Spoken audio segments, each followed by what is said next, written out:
The NBA championship decided last night. The Oklahoma City Thunder in Game 7 beat the Indiana Pacers 103-91. That is the first title in OKC's history. They had won it with Seattle before, but the first since they had moved to Oklahoma City. Shai Gilgeous-Alexander was named Finals MVP, the first player in 25 years to win NBA MVP, the scoring title, and Finals MVP. For Indiana, they lost their star Tyrese Hallebertton in the first quarter after making 3 3-pointers.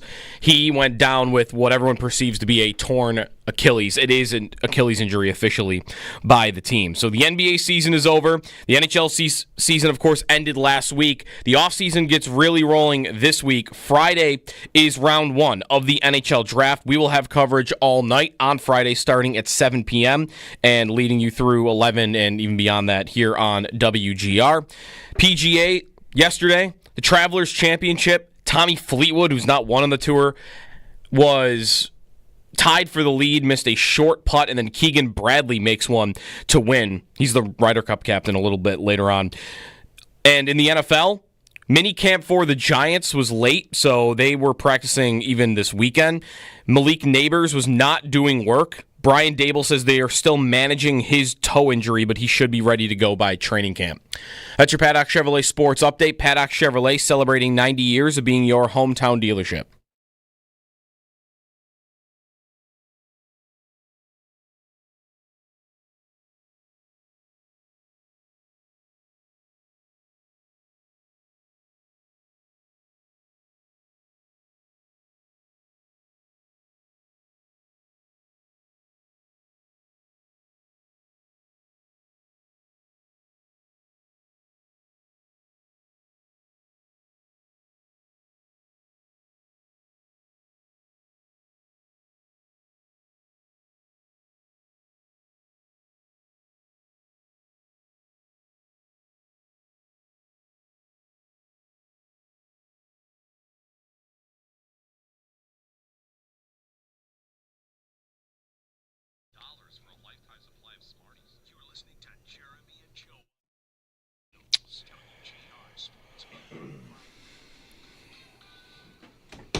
Another week begins.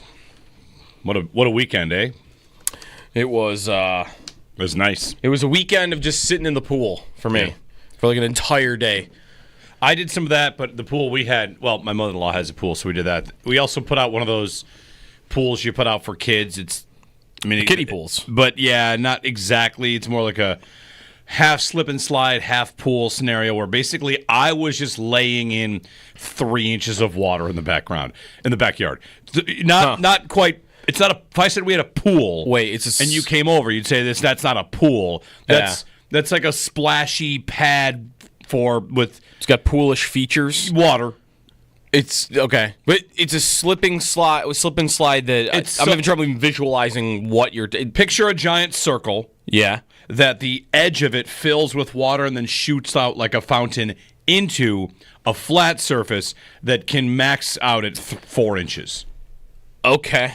But it's all plastic and, you could roll right out of it. There's no hard rim to the outside. Yeah, okay. But it only gets like 3-4 inches of water. If that. You're saying. Yeah, and then it'll spill out into the lawn. Yeah, and it also has a rip, so now we don't have it anymore because I put it in the trash. So okay, so it ended this weekend. Yes, it had a great last day. That was it. As I'm like, man, something seems like it's not holding much water. Like, oh, yeah, there's a huge rip. It's not holding the whole 3 inches of water that it's supposed to. And the rip was also right by where you put the hose into it, so it's like, oh, there's no repairing that. Sure. Especially when the thing probably costs like, $30 or something. So I got to go hunting for a new slip and slide. There was actually a discussion. I talked about it with my wife. Like, what we should do? Because we got a big family week coming up where there's a bunch of kids. Uh-huh. Like, we should get a huge slip and slide. Because at that point, all we're doing is trying to find something that will entertain the children while we don't necessarily have to pay that much attention. Yeah. You can just kind of sit there and then run back and forth for a while. Yeah. And slip and slide, I feel like, is a good answer here. I'm trying to think of even a strong competitor to the slip and slide for this. Like a water activity that's not a pool, like you can buy in a box. The hits. Sprinkler's always a good one there. Yeah. Run through the sprinkler. They actually have the slip and slides that have like the rings that go around it with the sprinklers shoot down at it. Into it? Yeah. Yep. That's a good one. There's the bounce house that has the water slide feature in a bounce house, those kind of things. Like, those are big, too. My neighbor's got one where you hook the hose into the bounce house, and it shoots water from 2 different spots. Yeah. You know, people like me grew up, you saw a slip and slide once every 3 years, and a bounce house once every 5 years. Sure. And now these are just all readily available. I was in a bounce house yesterday, actually. Nice. I was at a birthday party where there was a bounce house with a water slide on the side of it. Beautiful. So you would go in the bounce house, and then there was like a thing you would climb up to go up to the water slide, and then you would go down that. That's an elite. You get one of those. Those are probably tougher. Those are people only rent those, right? No, absolutely. People own those. Oh, yeah, absolutely. Yeah. Okay. On a given day in my neighborhood where if it's really warm out or nice out or people outside, I can stand on my back steps and kind of scan all the backyards, you know, because the streets, that's the way they work. Yeah. And see 4 bounce houses. Okay. It's just bounce house central. It's bounce house season. Yeah. Yep. Ours also has a rip. That's another thing we have to replace. How did that get? The bounce house? Yeah, the bounce house. We had one. We bought it from a neighbor. It got a giant rip. How to get a rip? My son, despite us saying, do not throw the dog's tennis ball inside the bounce house. Because the dog will go in Do there. not do that. He did, and that's exactly what you thought would happen happened. Yeah. That thing got shredded. Like the dog's a Wolverine. Like, gone. How does one repair a bounce house? You just duct tape? Sure, but that's only going to do such. It's all about where the rips are. Is anything going to hold? Yeah. So anyway, bounce house radio. There's no bounce house repairman. I think you could just call over. Probably are, but once you start charging whatever you're going to charge, like I'll just get one for those are almost the same price. Those are much more expensive than just your little splash pads in the yard. Yep. It was humid, by the way, this weekend. It's supposed to be sitting in the pool. I still felt like I couldn't breathe. Yeah. You called it. Did you just make this up, or did you read it? A generational humidity event? I read that this week the entire country is going to be really humid. Because I was saying that to friends yesterday, like, oh, it's going to be generational humidity. I didn't even know if it was actually true. Yeah. But just the way it was outside, everyone's like, oh yeah, that makes sense. Yeah, right. That's what this feels like at the moment. Yeah, I feel like I'm underwater, standing outside the pool. Right now, the humidity is 97%. Now. It'll drop throughout the day. But yeah, during the week, it goes up to about 90 to 80% most days. Yep. So, yeah, it's warm out there. The air is thick. Think humidity is everybody's most agreed, most hated weather feature, right? Most universally hated. Because, like, I don't like the heat. Like the once you get above 90, I'm not into it. Sal loves it. Like, I won't golf in like 95-degree weather. Sal's into it. Some people hate the cold. Some people are fine with it. We've had our wind battles about how windy it is, whether you hate that or not. Nobody likes humidity. Yeah, I would say what Nobody. What humidity does is humidity with heat. That's what makes you think you need to get to air conditioning. Because dry 89 degrees, the shade will do some work for you. Sure. But humid, it doesn't do much work for you. It's not the same. It's everywhere. Yep. Now, anyone that says, it's a dry heat versus humid heat, you spent plenty of time in Arizona. Yeah. And when that's 115 degrees, it's not humid, but it does feel like you're going to catch on fire. But you made the right point about there are ways to escape it when you're there. If you're in the sun or you're standing on the concrete, like you can't even do that. You'll burn your feet. Like, that's when you feel it, and it feels like, right, you're on the surface of the sun. But if I go find an umbrella, all right, I'm good. Yeah. I'm comfortable. Whereas yesterday, there's nowhere you can go other than inside into air conditioning to feel, I feel like, any sort of comfortable. You can be in a pool. The humidity beater is a pool and also wind, like a breeze. If you're down by the water or anything like that, that'll help quite a bit. If I put a dehumidifier out next to me out on a patio, is that going to do anything? That seems like it's probably not. Probably not. That would be fun. Everyone puts a dehumidifier outside. If we all together as a community just put out, hey, today is put your dehumidifier outside day. We're going to see how much of an impact it can make. Yeah. Not enough? No, I don't think so. I don't think the grid can handle that. Probably not. It's whatever. I don't think it's oppressive heat. I think we're fine. It's okay. Yesterday, it's a okay lot of yesterday. Yeah. Anyway, we've got a couple in the chat. Georgia. A guy in the chat chimes in from Georgia that Georgia is brutal right now. Yeah. Yeah, I haven't spent much time like in the Carolinas and in Georgia and Florida in the summer. But everybody lives there. It's like, oh yeah, brutal. Yep. So anyway, hey, it's summer. We don't get a lot of it. I'm not complaining about it, not at all. High today of 89. High tomorrow of 88. The week is pretty much in the 80s, so welcome to summer. If this were training camp, the players have to stay hydrated. It probably will get pretty warm once we get to July, once we get to St. John. Yes, probably will be pretty hot. Countdown's on. Last night, the Pacers and the Thunder, maybe that Hallebertton injury might get more people to, not necessarily more people to tune in, but to kind of, wow, what happened? What's the story here? If you're not an NBA fan, you might want to know about a story like that where Tyrese Hallebertton, who is statistically the most clutch player ever, if you're going to kind of have fun with that, he makes more big clutch shots than anyone ever, especially this postseason. We had the stat that he had hit more game-winning shots in the final 10 seconds than anybody in their career, and he did it in this postseason. Right. Yeah. And here it's Game 7, and he's raining threes like he's been touched by the gods of being clutch. And, all right, let's see what happens. Game 7, and he blows out his Achilles. And that is tough. Was last night not the exact same as Durant getting hurt in Toronto? As soon as it happens, you're like, well, that's going to be that. Yeah. I know Indiana hung around. And I know they were in it. They led at halftime. But, hey, their best player's nursing a calf injury. Well, he's got to play. He's got to play. Bang. It's over. Yeah. I will say, though, the one couple, so the similarities are it's in the finals.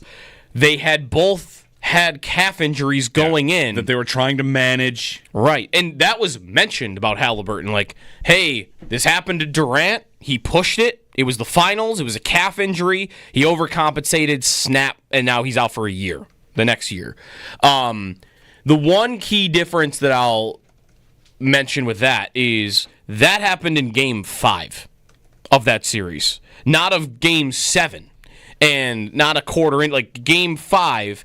And that Warriors team was like super team, dynasty. They had already won it. They'd already won 2, right, with Durant there.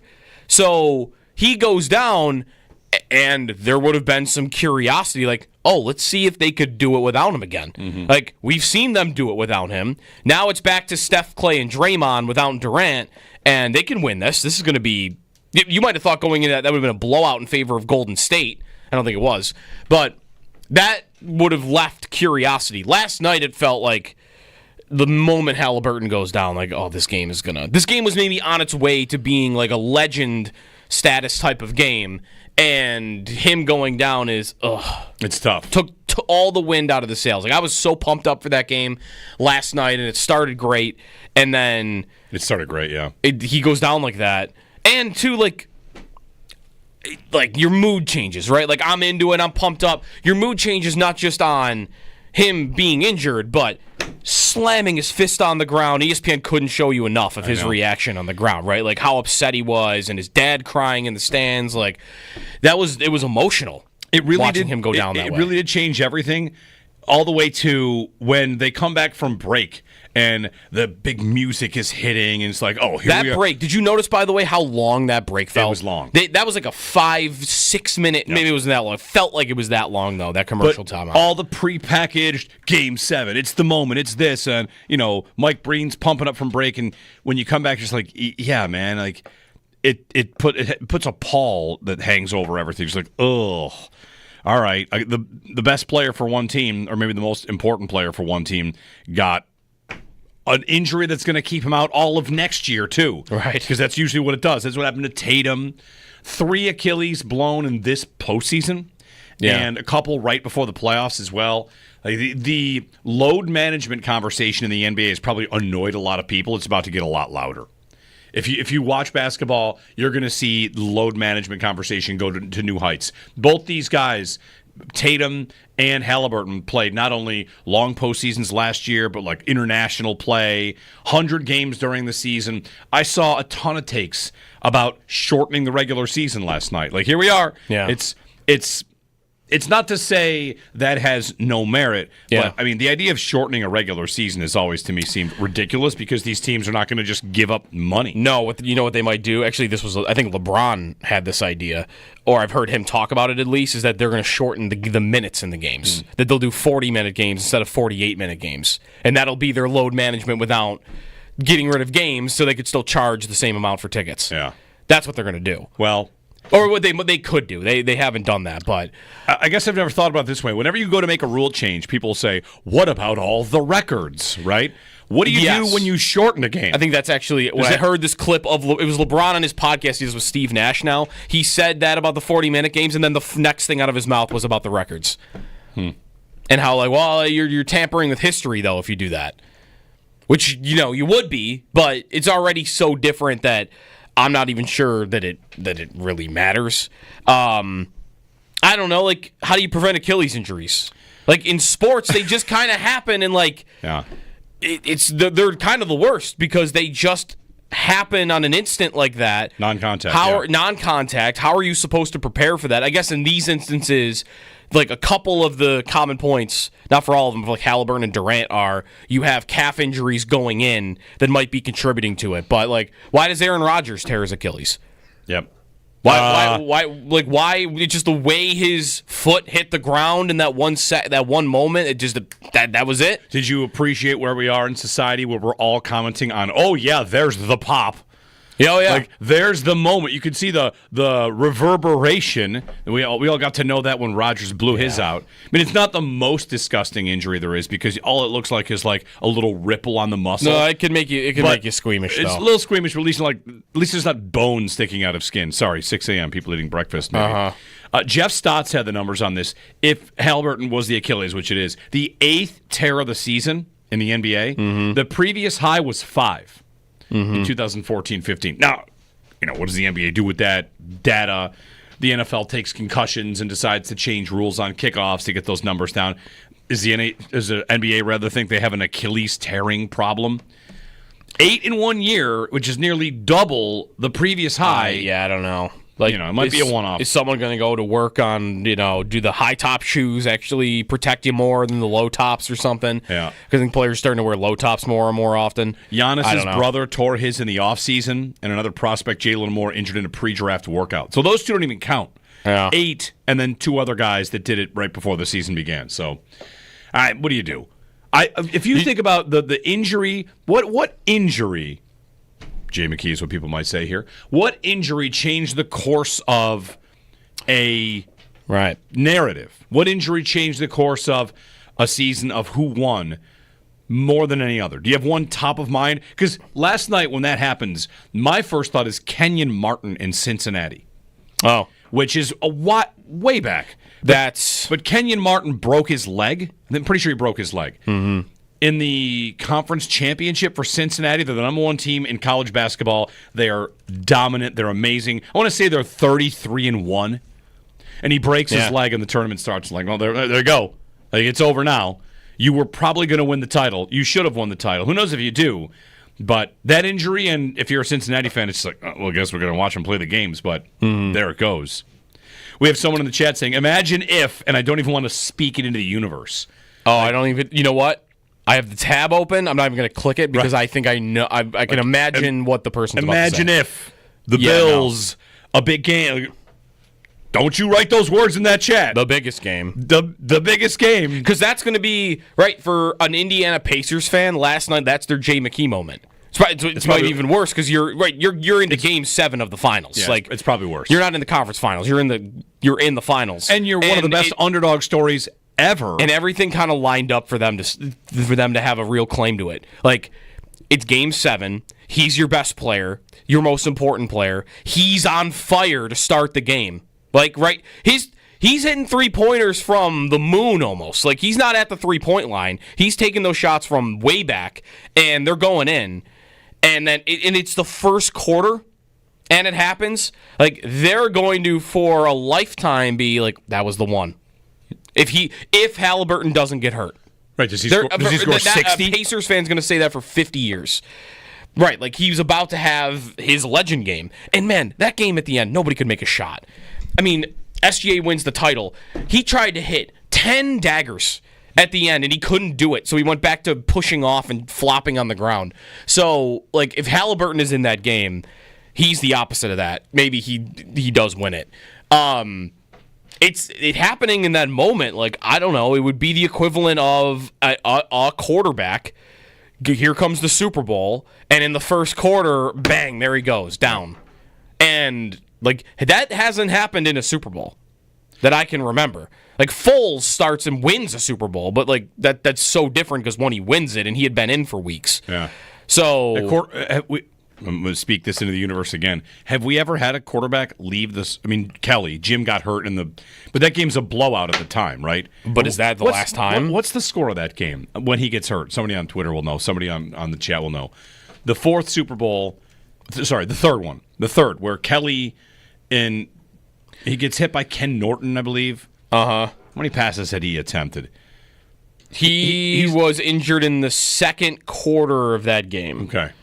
So I'll try to find. I mean, they won 52-17. Right. So and obviously the game got away from them, but that's a team that's had a lot of offensive firepower. And Kelly leaves, of course, with the injury, and Wright goes in.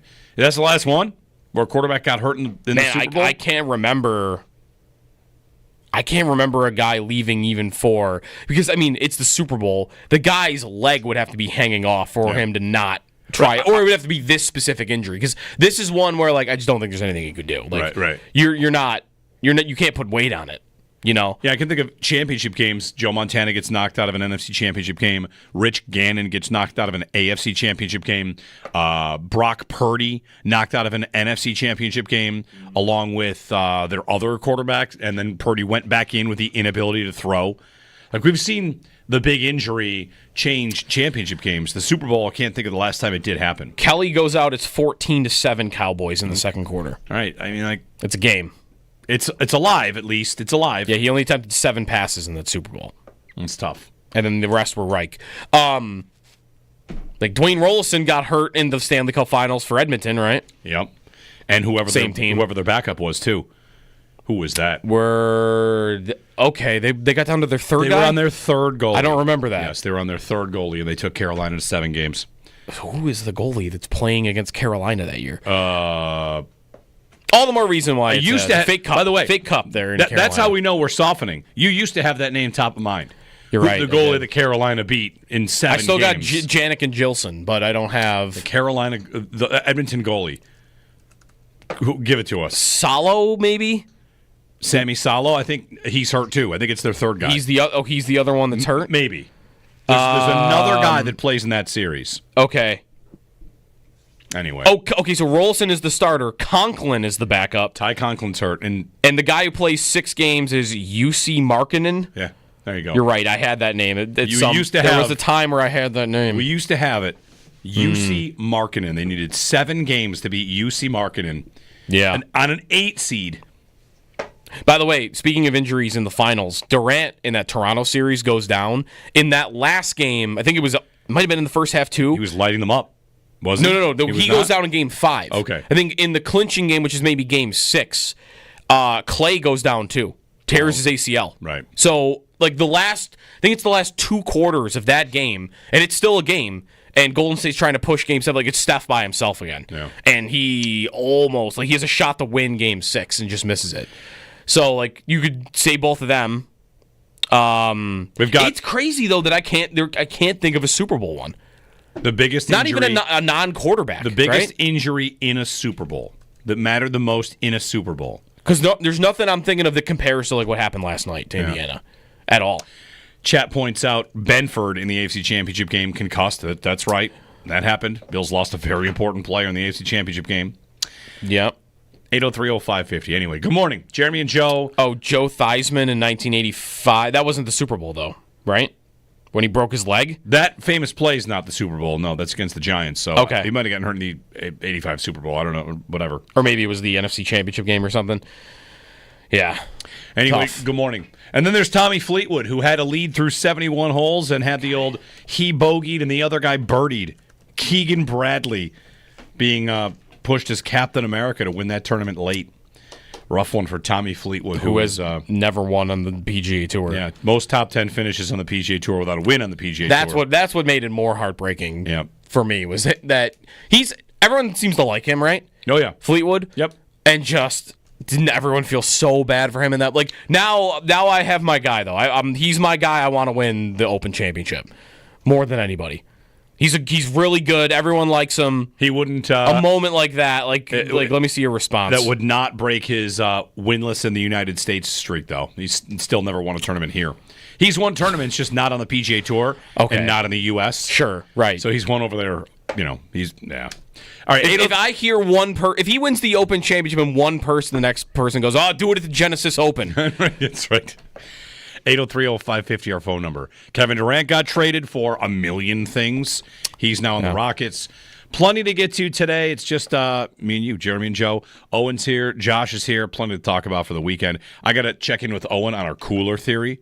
Got the cooler theory. The cooler theory. We all played golf on Saturday. I played golf with Owen and with John Gale with Bulldog. Cooler theory is that when I play with Bulldog, he plays like crap. And then he goes out the next day and plays great.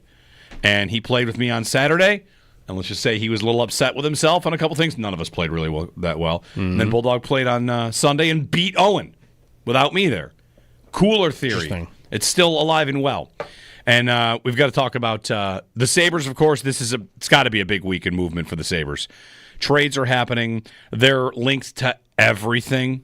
And there's kind of a bit of everyone woke up and looked at their center depth and kind of, what happened here? Yeah. What on earth? So we'll dig into some Sabres offseason stuff as well. Happy summer. It's June 23rd. So are the days already getting shorter? If so, that's kind of depressing, is it not, that it happens this early in the summer? We also are it's exactly 1 month from training camp today. 1 month. July 23rd. All right. We'll get to the 30 biggest storyline. No, probably not. Maybe not 30 storylines. 30 storylines. Probably not 30 storylines. Jeremy and Joe, give us a ring, 803-0550 on WGR.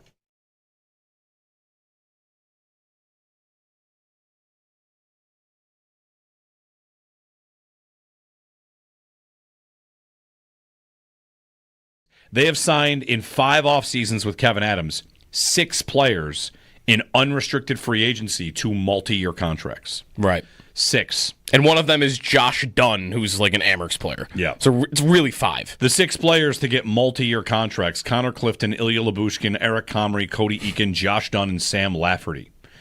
Those are your multi-year contracts with Kevin Adams at the helm of these Buffalo Sabres when you get to unrestricted free agency. And Clifton, the only one that's more than 2 years. Yeah. His was 3. So I don't even think it's really even saying anything. Would you be surprised if they didn't sign their biggest free agent signing this offseason?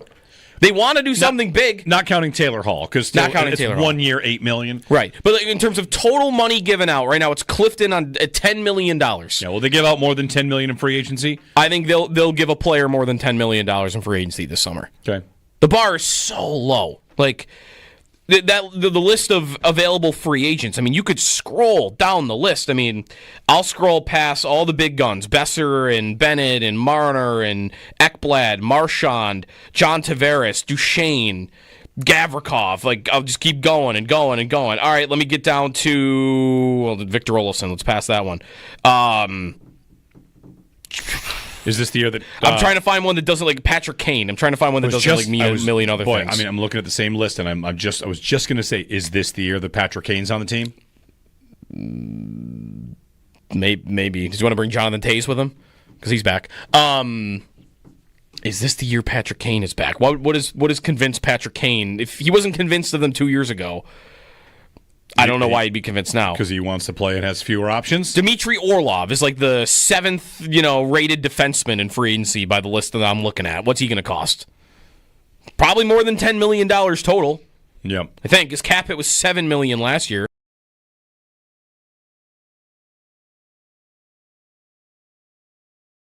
What injury, Jay McKee is what people might say here, what injury changed the course of a... Right. narrative? What injury changed the course of a season of who won more than any other? Do you have one top of mind? Because last night when that happens, my first thought is Kenyon Martin in Cincinnati. Oh. Which is way back. But Kenyon Martin broke his leg. I'm pretty sure he broke his leg. Mm-hmm. In the conference championship for Cincinnati, they're the number one team in college basketball. They are dominant. They're amazing. I want to say they're 33-1. And he breaks his leg and the tournament starts. Like, well, there you go. Like, it's over now. You were probably going to win the title. You should have won the title. Who knows if you do? But that injury, and if you're a Cincinnati fan, it's like, well, I guess we're going to watch him play the games. But there it goes.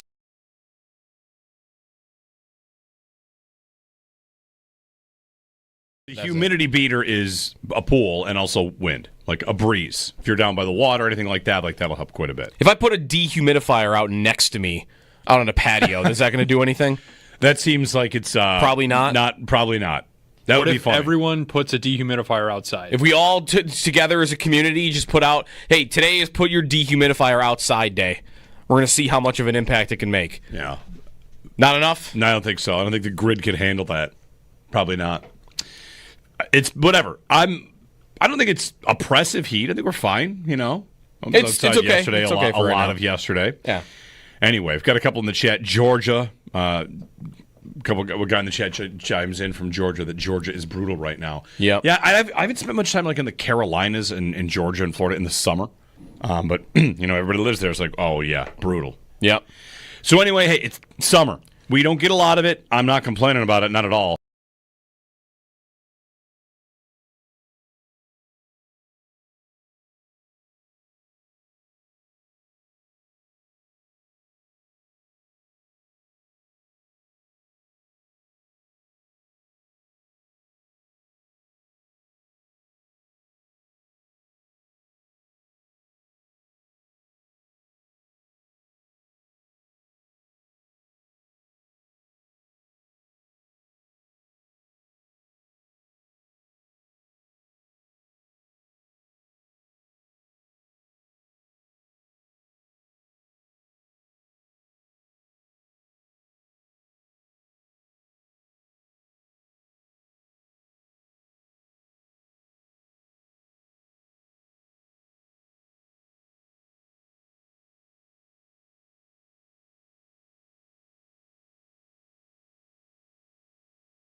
The Oklahoma City Thunder win the NBA championship there first since moving to Oklahoma City. A 12-point win over the Pacers last night. Tyrese Hallebertton, the Pacers star, went down in the first quarter with what everyone is assuming is a torn Achilles. It is an Achilles injury. The Pacers confirmed that yesterday.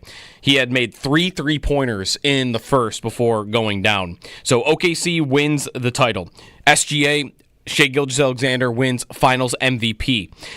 PGA Tour, Keegan Bradley wins the Travelers Championship. Tommy Fleetwood, who's never won on the tour, was tied for the lead, missed a short putt on 18, and then Bradley made his for the win. NHL draft later this week. NHL offseason is supposed to get into full form. Trades starting to happen in the league. Friday night, 7 o'clock, is night 1 of our NHL draft coverage here on WGR. Sabres slated to pick number 9. And Malik Neighbors dealing with a toe injury in New York that Brian Dable says has gone back to college. They wrapped up late last week their minicamp, and Neighbors was not participating, but Dable says that he should be good to go for training camp. Those are your Paddock Chevrolet sports headlines. Paddock Chevrolet celebrating 90 years of being your hometown dealership.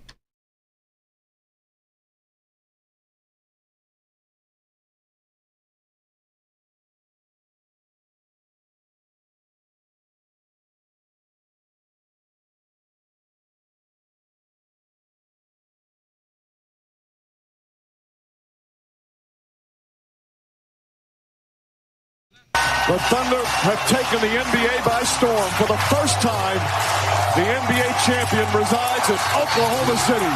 The storybook season is complete.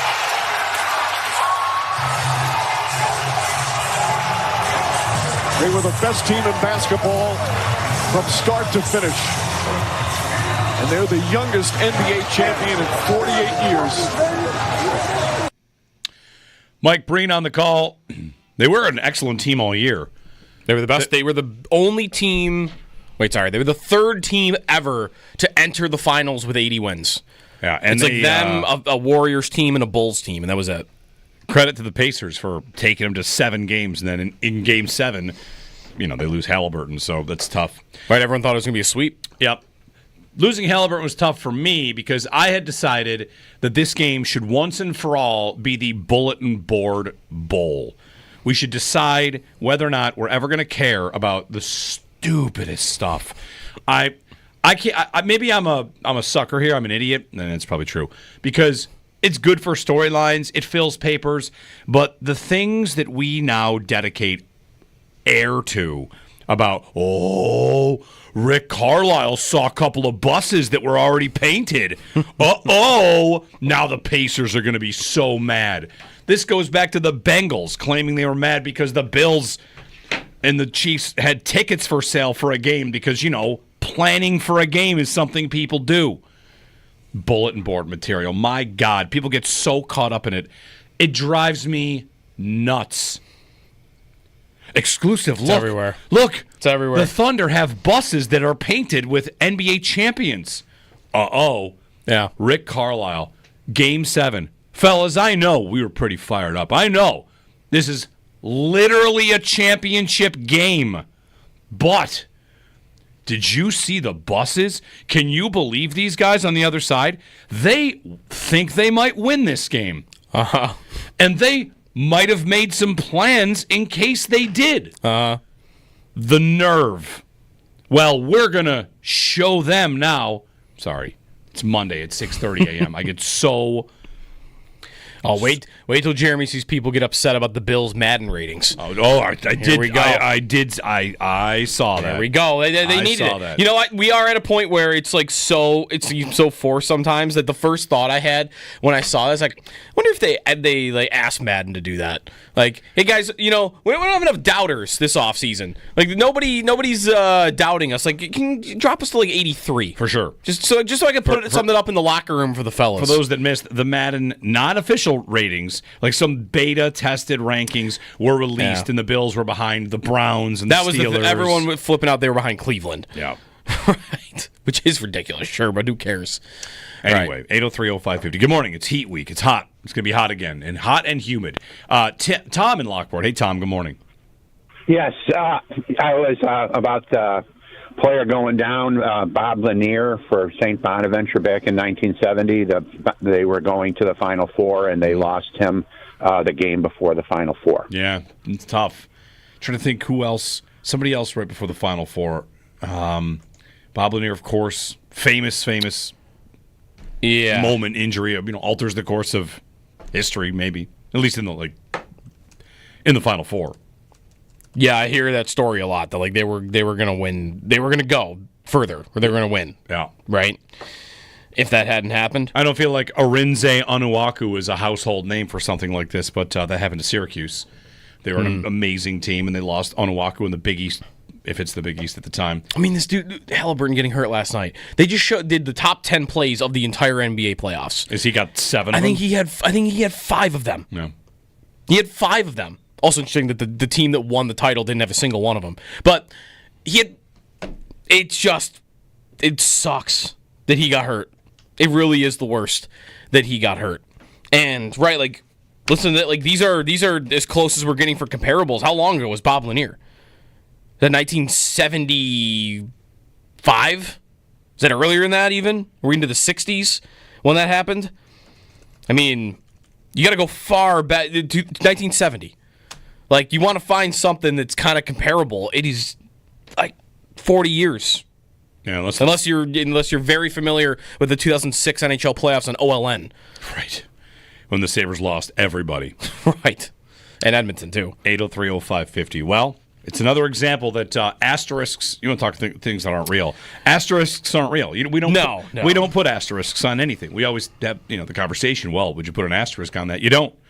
And OKC wins the title. One thing about last night's game in that series that had me thinking about our situation is both those markets are, finger quotes, smaller markets, and they don't have 4 teams. What do they have?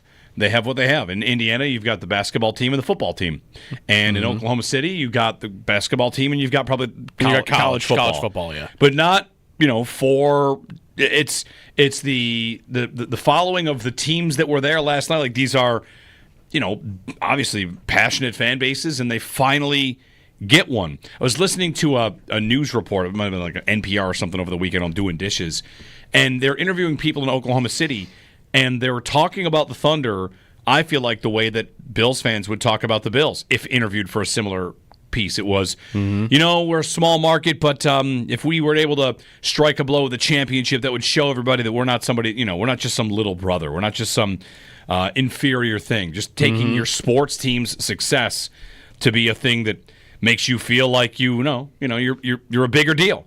And it kind of just resonated with me. Like, yeah, and in Oklahoma City, there's basketball fans that are willing to say that, would think about that. Sal tweeted in about Onuaku. Sal, you and I remember. Onuaku. Arinze Onuaku. They would have won the title. Yeah, I don't. They would have won the title. It's fine. That's the year that Butler beat them in the Sweet 16, and Butler loses to Duke by like a point. Oh, and that almost the shot at the end by Hayward. Yep, that's that year. Syracuse was awesome. Yeah. No, you're right. Like we no one will put an asterisk on it at all. Maybe we'll remember that Hallebertton got hurt in Game 7, but no, that team was excellent all year long. They were the best team all year long. They blew teams out in the playoffs. Like, other than that second round, they had some trouble. Like, they really looked like the better team in pretty much every series. But it still is deflating because you'll always just naturally wonder what that game would have looked like had the other team's best player been healthy for it. And, I think them not really putting the exclamation point on it really affects that too. Like, the fact that the Pacers did hang around. McConnell is hitting shots. You got the smallest dude on the court. He's just somehow finding a way to get it in. Like, he hit 10 points in a row in the third quarter. Them not really putting their foot on the gas to win it, I think is gonna, today is gonna be take-pocalypse, I think. Yeah. It's gonna be trying to take a little bit of credit away from them because they didn't put their foot on the pedal. Well, they were supposed when that team lost their best player. That's right. And, even when the team had their best because player. they had huge expectations going into the series, they were supposed to smoke this team. Yes, that's They right. were supposed to beat this team in 4 or 5 games, and they didn't. The whole thing had me thinking during the series, is Oklahoma City's coach over his head? Because, if Carlisle can get that team that's not... Indiana was what, a 5 seed? 4 seed? They were 4 seed. A 4 seed. Yeah. One of the best regular season teams in the NBA, also in league history in Oklahoma City. They won 68 games, right? Yeah. And they're taken to 7 games by an East 4 seed. And even without their best player, in multiple games, Hallebertton was not exactly 100% down the stretch. So credit to Indiana. I really found that everybody was rooting for Indiana too, even before Hallebertton goes down. Because did everybody see what I've been watching of this team? I think America realized how this team wins. The Thunder. They hack everybody. They are just, and they're good at it, but their whole formula is we are unbelievable defensively, and we are going to get to the free throw line. That's our blueprint. That's our formula. And this is where I struggle to think about them, watch them, because I do want to appreciate their excellence. And at the same time, I want to hate them with every fiber of my being because they are horrible to watch. Is there any chance that you and maybe me and a lot of Bills fans are primed for that kind of reaction to a team because we've watched the Chiefs the last 2 years? Because the Chiefs are that. What are the Chiefs the last 2 years? One of them is a Super Bowl win. One's a Super Bowl loss. They are pull it out at the end with the most dumb mistake by the other team. Mm-hmm. Holy cow, they got away with it again. They did it again. And I guess that's the champion. You're back-to-back. You're back-to-back AFC champions. We live in a world where we think of the AFC as superior to the NFC. Maybe that's starting to move a little bit, and the NFC's catching up. But for most of the Josh Allen era, we've seen the Bills be in the AFC in this Bills, Bengals, Chiefs, Ravens. These teams are the best. And over there, sure, you've got your Niners and your Lions, but and the team that wins the AFC, at least the last 2 years, is one that we watch and we say they're not that good. Yeah. That's the life we See, live. that would be the one difference, though, for me. Like, I do think the Thunder are amazing. They're good, okay. Like, But you just don't appreciate the style. That's right, because like Kansas City, I can't get to. Something is like the last year or two. Something is stopping me from going. No, they are actually as good as their record is. Like there's no way. There's no way they were 15 wins good last year. Yeah. They weren't even close. They would have been. We 16 watched if they those tried. games. We all knew it. Like for them, it was more. It felt like luck. And for the Thunder, it just feels like they've kind of figured out the sport a little bit. They figured out how to win, towing the line of, their best player pushes off on every single shot, but he knows he's not going to get called for it. And defensively, there was a play last night where McConnell, this is after Hallebertton gets hurt, he's at half court, and Wallace from the Thunder is grabbing his wrist as he dribbles, and he looks at the ref, he's like, "You're going to let me do this?"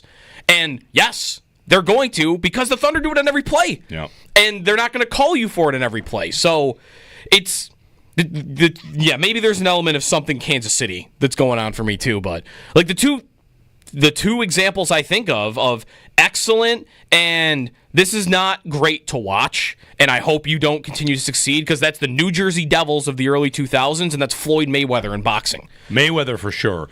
The Devils... There was their later cups, that was a lot of reputation, not exactly true. They scored a lot. I guess they would score and just like sit on games, so that might be... In 2003? Yeah, like their third cup, they were one of the higher scoring teams in the league. But okay. Right, because that's good context, because my memory of them is they won every game 2-1. They did a lot of that. They held the Leafs to 6 shots in a playoff game once. What's that? They held the Leafs to 6 shots in a playoff game. That's hilarious. I didn't know that happened. That happened once. 8030550. I flirted with the Devils a little bit as a youth, just because my family was from New Jersey and I was, without a hockey team in Central New York. The Sabres had not exactly regionalized to Syracuse, so I flirted with the Devils for a little while there. So if I were to say they killed the sport before the lockout, you would take offense to that? No, I would mostly agree. I just know there's 1 year where they did score a bunch. Okay. 8030550, our phone number, 1-888-552-550. The chat's popping off. The injuries that we remember, like what are the other series? What are the other seasons? Sal's got 2 answers. We'll read you the other one. 8030550, our phone number, as we get into the Sabres offseason. Now we're into the NBA offseason, and, it's hot outside. Happy June. It's June 23rd. Jeremy and Joe here on WGR.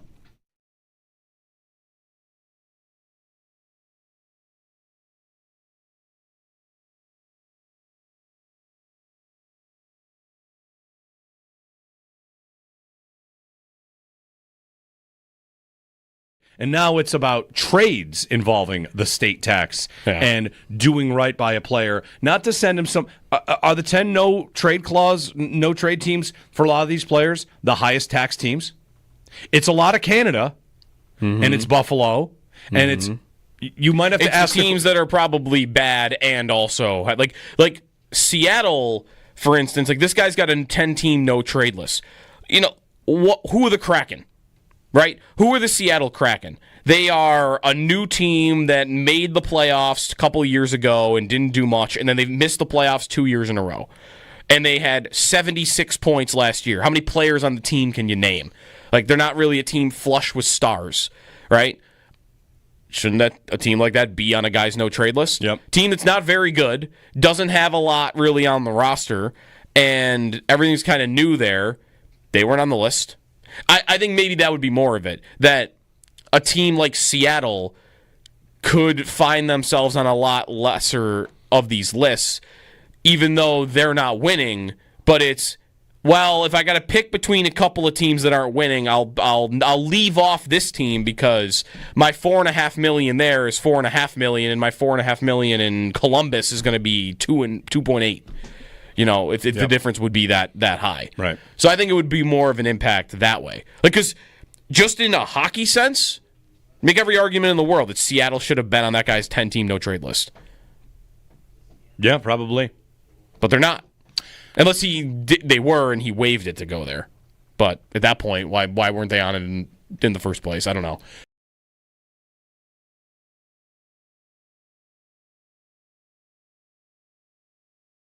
Losing Hallebertton was tough for me because I had decided that this game should once and for all be the Bulletin Board Bowl. We should decide whether or not we're ever going to care about the stupidest stuff.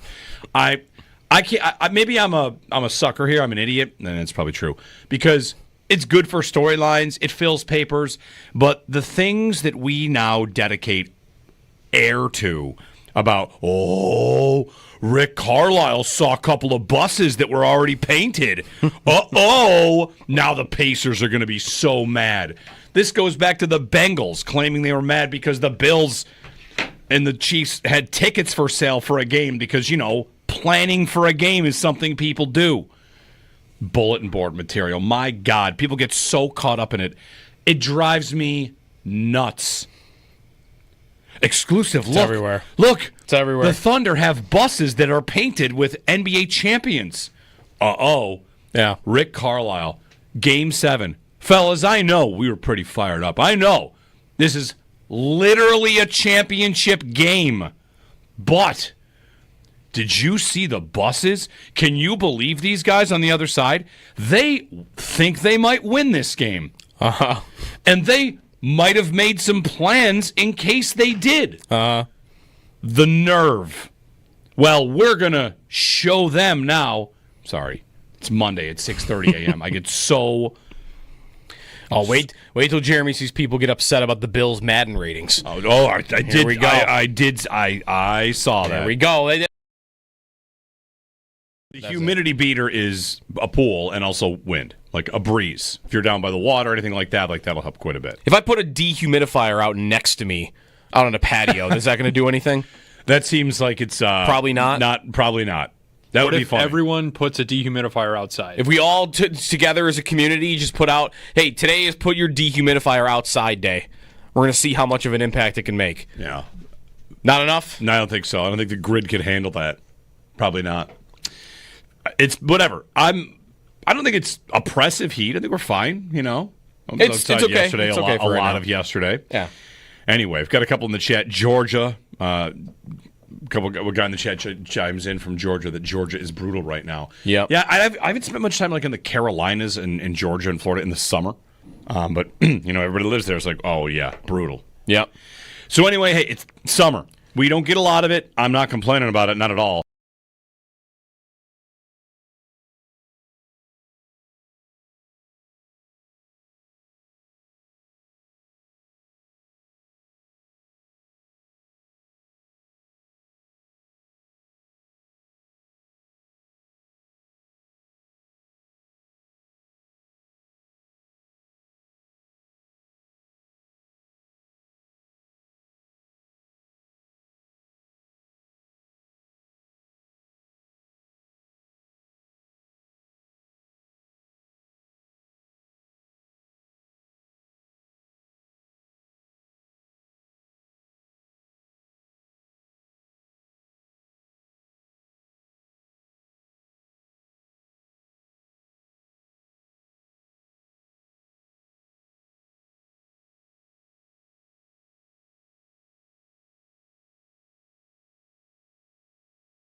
Hey, everybody. Jeremy and Joe. Owen's here. Josh is here. The draft is Friday. The NHL draft is Friday. Yes. Does it get the draft respect? Probably not. You're right. Fair enough. The NHL draft is Friday. Yeah. The Sabres have to be loving the decentralized draft thing because don't the Sabres and the Bills, for that matter, don't they love to celebrate when they're working together? Jarmo Kekalainen signs. He's at Bills practice. The GMs, the teams love that synergy. Yep, we're always working together. And here's a beautiful opportunity. Hey, the draft is decentralized. Everybody stay at your own locations. And the Sabres are like, oh, we're moving right into the Bills facility for a couple days. They got to love it. Yeah. But they are like borrowing another team's facilities. So like top of the line draft room. I don't know. Whatever. Like, Yeah, sure. do you think I wondered about that? Or do other NHL people look at that and go, why are they kind of bragging about that? Like, not to say that they're doing anything wrong, but just like, I don't know, the Dallas Stars I don't see their Twitter account going like, "Oh, we're going to the Cowboys facilities today." Like they probably have their own. Maybe. But I don't know. I don't know what all the other teams are doing. I would have to know what the other teams are doing. Yeah, maybe right. Maybe I'm wrong. Maybe they are going around we're going to we're a buddy's house over here to do this. Like, I don't know. Maybe they're doing, fun like outdoor game stuff like Utah. Yeah, we're setting up on top of a mountain. Or the draft, like the war room. Our war room is going to be, who knows? The Panthers. We're at the elbow room. By the way, the Panthers. The Panthers. Is it possible? They're trying to be the villains. Is it possible to change how you feel about a team after watching them celebrate? Sure. Yes. Okay. It is. Yeah, it is. I liked what the Capitals won more after they started celebrating and Ovechkin was swimming in fountains. And the Panthers is the opposite? Yes. The Panthers are having a competition who can post the most stuff on social media, and Sam Reinhart is elite at this. Uh-huh. He can't stop posting. Wait, are you going the other way, though? You're saying you like that they won more because of that? No, because of that? Not necessarily. When I say elite, I mean the posting the most and the best. He's posting. He's posting as often as he scores goals. He is nonstop posting, and the Panthers are in their full-on celebration mode. But they are doing something that not just hockey doesn't do, I don't think sports does, where I can't remember a team dogging the team they beat like the Panthers are right now. Like, usually it's a respect for the opponent that you beat. Like, you don't, like, I don't know. You didn't hear the Patriots when they beat the Seahawks in the Super Bowl just going after Russell Wilson. And here's Florida saying bleep the Oilers, like in mics and they're yelling McDavid who. Marchand is wearing an Oilers logo that says losers on it. Yeah. Like, the last time when has that ever happened? That happened between the Warriors and the Cavs. A little bit. That happened Warriors. Did it? Yes. On which side? LeBron got off a plane wearing a shirt with Steph's face on it. And no, yeah, did he? Absolutely. There was a little bit of that. There was a little bit of that between Warriors Cavs. And the other example of that, I only got one other, and it's much tamer. Bills Dolphins. The Bills have not been afraid to troll the Dolphins after they beat Miami. That's they have the game where they're making the emoji face. But again, that's in the moment, and that's not a week later going after them every minute that you can. Right. This is like. But LeBron's got that shirt? What's LeBron the Warriors shirt? He got off a plane because he and Steph, it used to not exactly be mutual respect.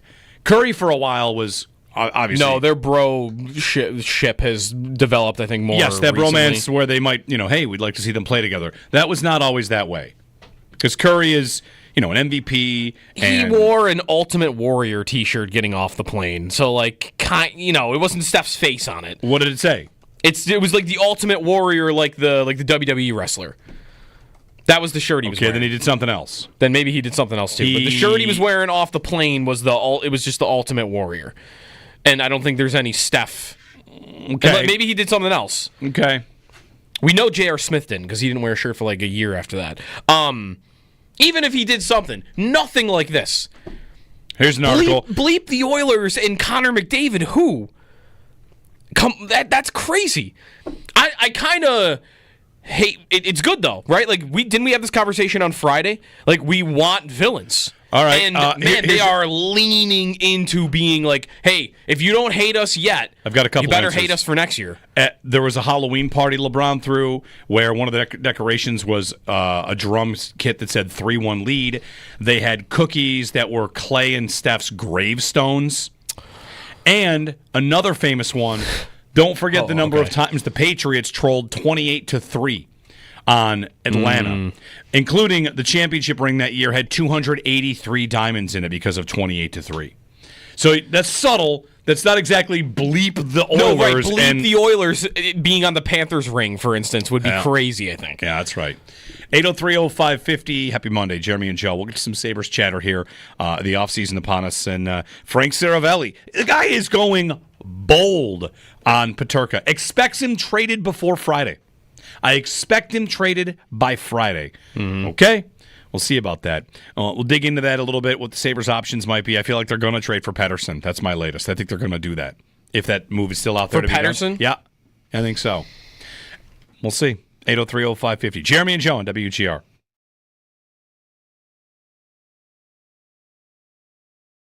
Losing Hallebertton was tough for me because I had decided that this game should once and for all be the Bulletin Board Bowl. We should decide whether or not we're ever going to care about the stupidest stuff. I can't. Maybe I'm a sucker here. I'm an idiot, and that's probably true because it's good for storylines. It fills papers, but the things that we now dedicate air to about Rick Carlisle saw a couple of buses that were already painted. Now the Pacers are going to be so mad. This goes back to the Bengals claiming they were mad because the Bills and the Chiefs had tickets for sale for a game because, planning for a game is something people do. Bulletin board material. My God, people get so caught up in it. It drives me nuts. Exclusive. Look, everywhere. Look. It's everywhere. The Thunder have buses that are painted with NBA champions. Yeah. Rick Carlisle, Game 7. Fellas, I know we were pretty fired up. I know. This is literally a championship game. But did you see the buses? Can you believe these guys on the other side? They think they might win this game. Uh-huh. And they might have made some plans in case they did. The nerve. Well, we're going to show them now. Sorry, it's Monday at 6:30 a.m. I get so... Oh, wait till Jeremy sees people get upset about the Bills' Madden ratings. I did. Here we go. I saw that. There we go.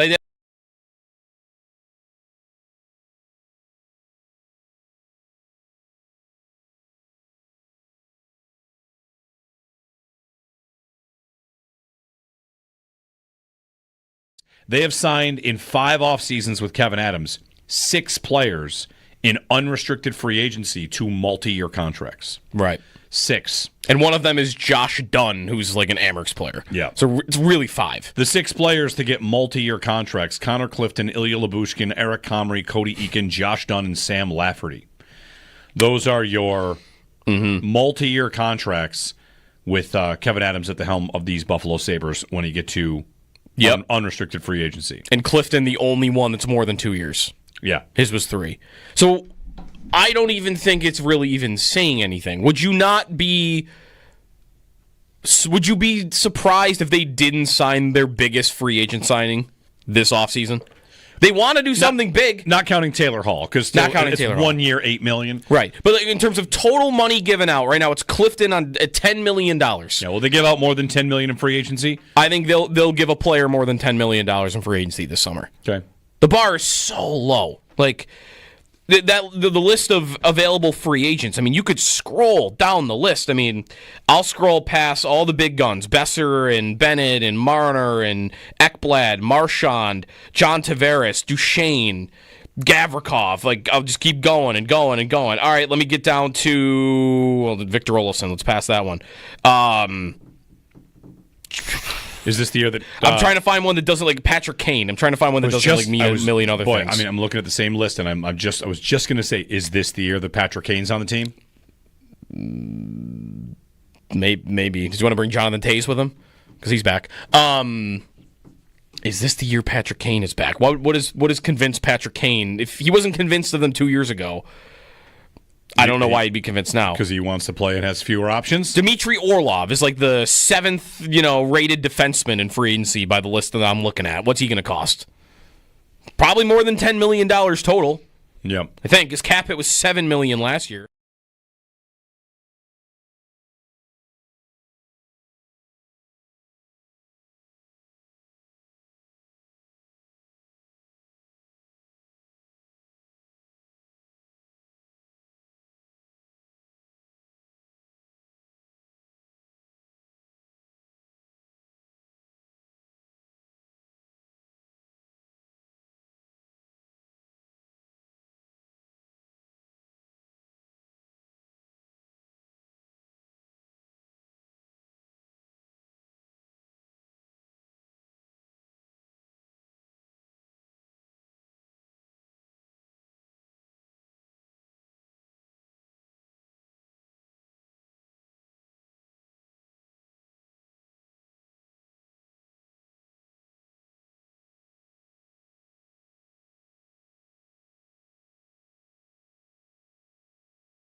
The Oklahoma City are your NBA champions.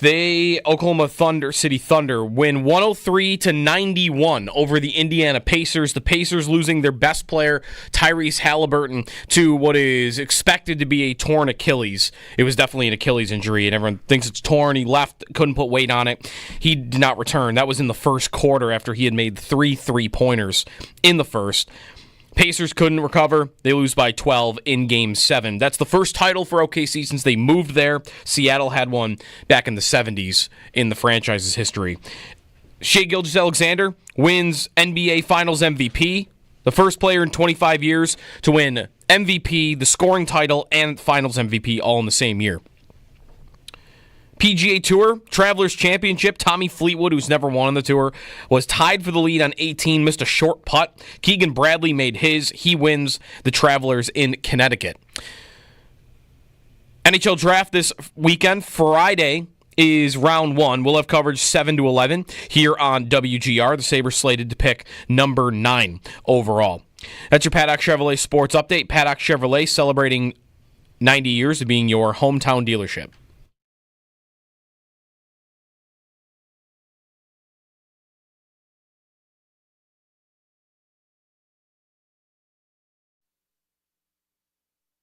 You know, a lot of people they don't like the way we play. They don't like, they call us dirty. They call us nasty. They call us bullies. So, no, I would like to take this time to apologize to absolutely no one. We're the double champs. We do what the we want. Let's go! You know what? If they're going to give WWE speeches, I'm into it. It's fine. That's pretty good. They're making me want to root against them. Well, they're going to be the villains. Sure, that makes that's all well and good. Hey, it's Jeremy and Joe. Good morning, everybody. And hey, we're here. It's a Monday. It's hot, and we're doing what we can here. How about the NHL now is the league with the dynasties, and the NBA is parity. 7 different champions in 7 years in the NBA. What's better? The dynasties. Yeah? Yeah. I think I'd rather have what the NHL has had, which is the same teams going. Yeah, I think that's better than 7 different teams. Like, I don't know, you build more rivalry in the final rounds of it, and I don't know. I think I prefer the same teams, honestly. The more I'm experiencing it. Yeah, I get that. What's the NFL? What does the NFL have? The perfect mix. Where the NFL, it just feels like it's too much. It's too much on one side. Yeah, too much Kansas City. The Chiefs have 3 titles. Spread it out, man. Like, just a little bit. I don't know. I feel like they've got 3 titles. They've been to 7 straight AFC championships. That's right. And 5 Super Bowls. Yes. That's too many. That's right. Too many. Like, if you want to, you can win your 3. Just don't go to 2 others and be in every AFC title. Right. Give me a couple years of a break. I mean, hey, what it takes is somebody else to knock them out of there. You know, in the case of dynasty versus every, new teams every year, dynasties definitely get remembered more. Like 7 NBA champs in 7 years. If I were to try and spin through all 7, could I do it? I probably would get there. But it's easy to remember, like, who's been winning all the cups. It's like, the Panthers and the Lightning and the Blackhawks won a bunch and the Kings won a bunch and the Penguins won multiple. Won a bunch. Yeah. Like, how many teams in the last 15 years in the NHL only won 1?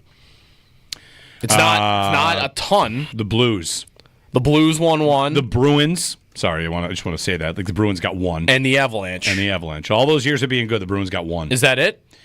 Teams that only won 1? Because I got 7 in the NBA. Yeah. That have done it recently where, like, they only won 1. It was a one-off. Vegas is the other one. That's right, Vegas. But that's the list. Yeah.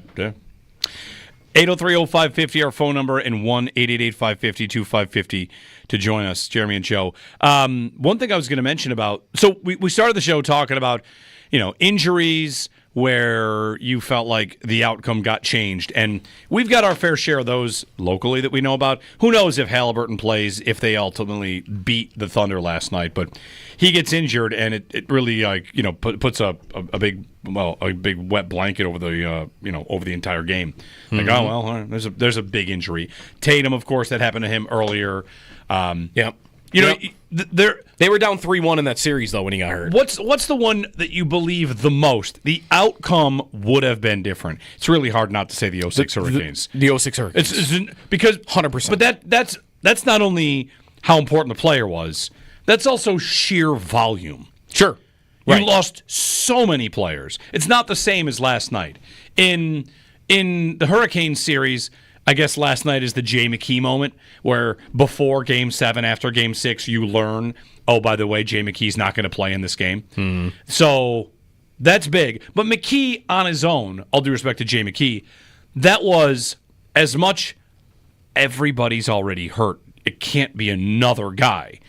That's not Hallebertton blows his Achilles during a game. Right. It's Game 7 of the NBA Finals. No, it's Game 7 of the Eastern Conference Finals, and he is not quite the straw that breaks the camel's back, but like just another one. It's an absurd number of injuries piling up. In hockey, that could only be like the goaltender, by the way. Like a star player going out that early, because like if Briere had gone down in the first period of Game 7, like he's amazing. He's amazing. He's your best forward, but it wouldn't be, you can't win without him.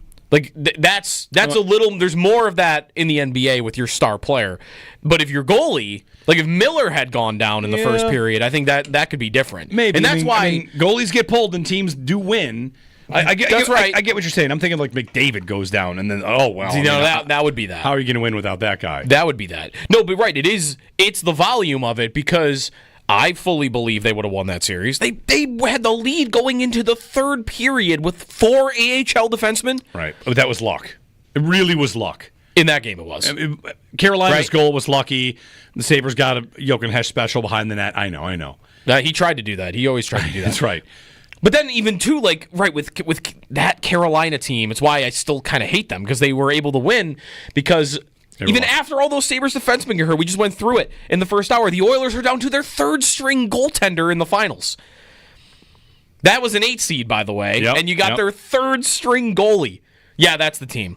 That's definitely the team. Because the other ones, I think, and even that one to some extent, you don't really know. It's easy to make an argument. It's easy to imagine last night going Indiana's way if Hallebertton doesn't get hurt, right? Yep. No exclamation point by the Thunder. It was moderately close. I mean, the Pacers had the lead going into halftime, and most of that half they played without him. So you could see them winning if he's on the court. Joe Marino from Locked On Bills tweeted in the example that I think we mentioned, the Brock Purdy in the NFC Championship against the Eagles. Yep. I could have foreseen that, but I don't know, right? Like, it was so early in the game. Like, when does Brock Purdy go down against the Eagles in that NFC Championship, and they have to play without a quarterback? Early. That's early, right? And the backup got hurt, too. Right. They had to play the game without a quarterback. And Purdy had to go in with the inability to throw a ball, which was right. And now they're amazing. playing Wildcat, and he's just handing the ball off. So that's one where, you can't even take anything from the game and use it to evaluate, what it would have looked like. Right. But some of these other ones, I feel like last night, Carolina in 06, I feel like I can make a real argument, they're not winning these. There's a good argument they're not winning those games if the other team's guys don't get injured. The Bills have, the last 2 years, the Bills have this a little bit, and they would have won the game. I'm not sure what percentage of Bills fans, do they beat the Chiefs if they have healthy linebackers, finger quotes there, because they had a bunch of injuries going into the Chiefs game that was here 2 years ago. Mm-hmm. They lose. Sure. And A.J. Klein is playing off the street. If they're healthy, do they win that game? Yeah. There are plenty of Bills fans that think yes. I'm not exactly convinced. I don't think it's probably a lot like Hallebertton last night. They would have had a much better chance. I don't know that yes. I'm all the way to, they would have won if only that, a couple guys were healthy. Last year, Benford. Do you have they would have won if Benford doesn't get hurt? They might have a better chance. They have a better chance. I don't know if you get all the way to they would have won. The 2 years ago, the linebackers example is closer to that for me. because that Chiefs offense was so average in all their other playoff games and regular season games that it almost feels like it had to be because you had linebackers off the street. Because that's also what they attacked the whole game. So, but right, like, that's one where it's tough to play that hypothetical because that's from the get-go. Like, you knew going in, those are your linebackers. So the Chiefs had all week to prepare for that, and they had a plan of attack. If Bernard plays in that game and Milano was healthy for that game, then Andy Reid cooks something else up. I don't think he's attacking the linebackers the same way that he did, where that was their whole game plan. So I wouldn't even say it about that one, but I would listen to it more than I would listen to last year. Benford going out. Remember, Benford was getting beat on the first drive of that game, I think, before he went out, wasn't he? They might have hit one pass on him that's a really good pass, but I'm not so sure he's getting beat. Football defense, though, is tougher to go, oh, well, we would have won that if. That's more, we would have had a better chance. Yeah. If your quarterback goes down, then I feel like I'm more willing to say that. 803-0550, our phone number. If you want to join us, 1-888-550-2550. Have had a couple different suggestions, a couple different names here about, a guy got hurt and it changed who would have won the title. Baseball, football, whatever you want. You can have it. I mean, one of these. Hasek in the 06 playoffs. One of these where you and I had gone through like the history of the Super Bowl and then there's going to the championship games. Mm-hmm. If you want to go really far down the rabbit hole, do Bills fans of the 90s Bills, the Super Bowl 25 Bills, would they have beaten the Niners? Because the Niners lost Joe Montana on the way to that game. Mm-hmm. And the Giants had a late fumble and a field goal. They beat the Niners with 5 field goals. Right. And Joe Montana got knocked out of that game. Right. If Montana doesn't get knocked out, I don't know if the Niners finish the job, and then it's Bills-Niners in Super Bowl 25, and then what happens? Like sometimes you can drive yourself crazy or have fun with it, whichever you want. Thinking about, if only that team hadn't advanced because that quarterback got hurt, that wasn't as good of a matchup. I don't know. You can go pretty far. Well, because that one's more, that's tougher because, like, would they have beaten Joe Montana? They didn't beat Hostetler. Right, that's right. But they would have faced a different defense instead of that's true. Belichick and his, legendary performance with Parcells that day. Like, It's just different. Right. Guys on the other side of it. Would they have beaten Hasek if he's the Senators goalie in 06? It's a good question. Because that happens too, right? Where teams think we're on our way to winning the title and the guy gets hurt like earlier in the season or like midway through the season. Because I don't know about the Montana one. Would be the Chris Berman Super Bowl, right? That he had been begging for forever. Yeah, he predicted Bills-Niners 100 times. It's a different looking game, I'm sure. Right? It's not slowed down. Maybe it's more of a gunfight, and maybe the Bills are able to win it that way. Maybe. So it's certainly possible. That's not one where I would ever say though, wow, if only they played Joe Montana in that Super Bowl, then they would have won it. That's right. I wouldn't quite do that. Yeah. NHL draft is Friday, and that's the first round of the draft Friday. Decentralized draft. So some hockey stuff. Quick hockey note. Dave writes in, Vanek against Boston. Vanek against the Boston. Sabres are up, freaking ankle broken. They're up 1-0 in the series and winning game 2. Yeah. And in a league where you're allowed to just chop a guy's broken ankle, that happened, and then they lost the series in 6. Yep. Connolly, of course. So on the Sabres, all the rumors are there. We should do this soon, by the way. We've had on our to-do list played their last game as a Sabre draft. Yes. And nobody's been traded yet, but no, we might want to do that next segment because you think someone's coming?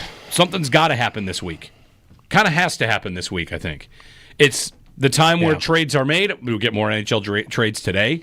Maybe there's been speculation that there'll be more action during the week because it's a decentralized draft. You're going to make your phone calls now because think of it this way. You're having a fantasy football draft. Which scenario gives you more trades on draft day? All 12 people in the same room or all 12 people at their houses online? Where are you getting more trades? all in the same room. Yes. Like, hey, anybody want this pick? Anybody want that? You can make those trades easily if you're all at a centralized location. So I think you would have the trades likely happening this week. So that's been suggested. I think that's probably right. And here's Frank Saravelli, who has been all over the Peterka rumors because Peterka's agent is working, it seems, hard. Mm-hmm. And he says he anticipates Peterka will be moved before the draft.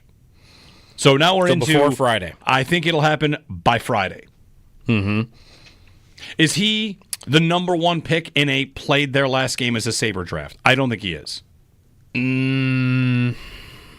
But you don't know what the Sabres will do about... He's got to be one of them. He's got to be one of them. Byram is, I think, the favorite. Byram is the number one. But Byram is my number one. Haven't we been in this spot before where we fully expect a player to be traded, and then the next thing you know, it's July, and then it's August, and then he's coming to training camp. You're like, I mean, I guess, sorry, but they just did not meet the price for what Kevin Adams is looking for. Who would that be? I mean, that would have been Eichel.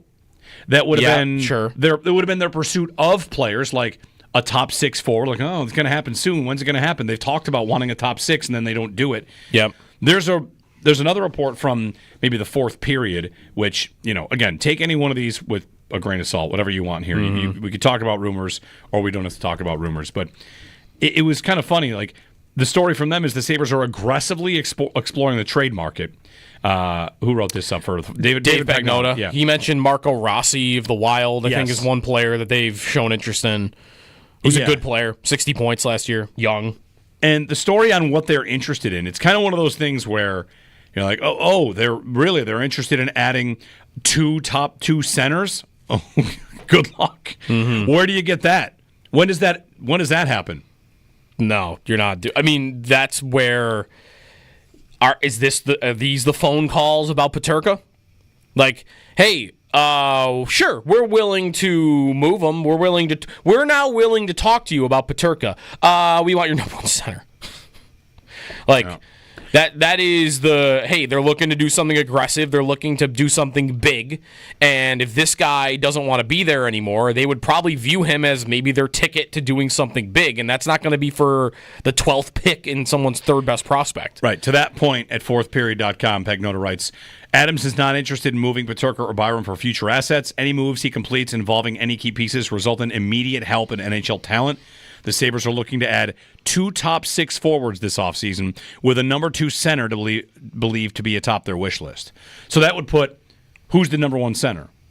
Norris? Norris/Kulik. Okay. And then the number 2 center is... the other one. The other guy. So, I mean, Kulik being your top line center is... Again, he plays with Tage. Going into year 2, like... I don't know, that's pretty lofty.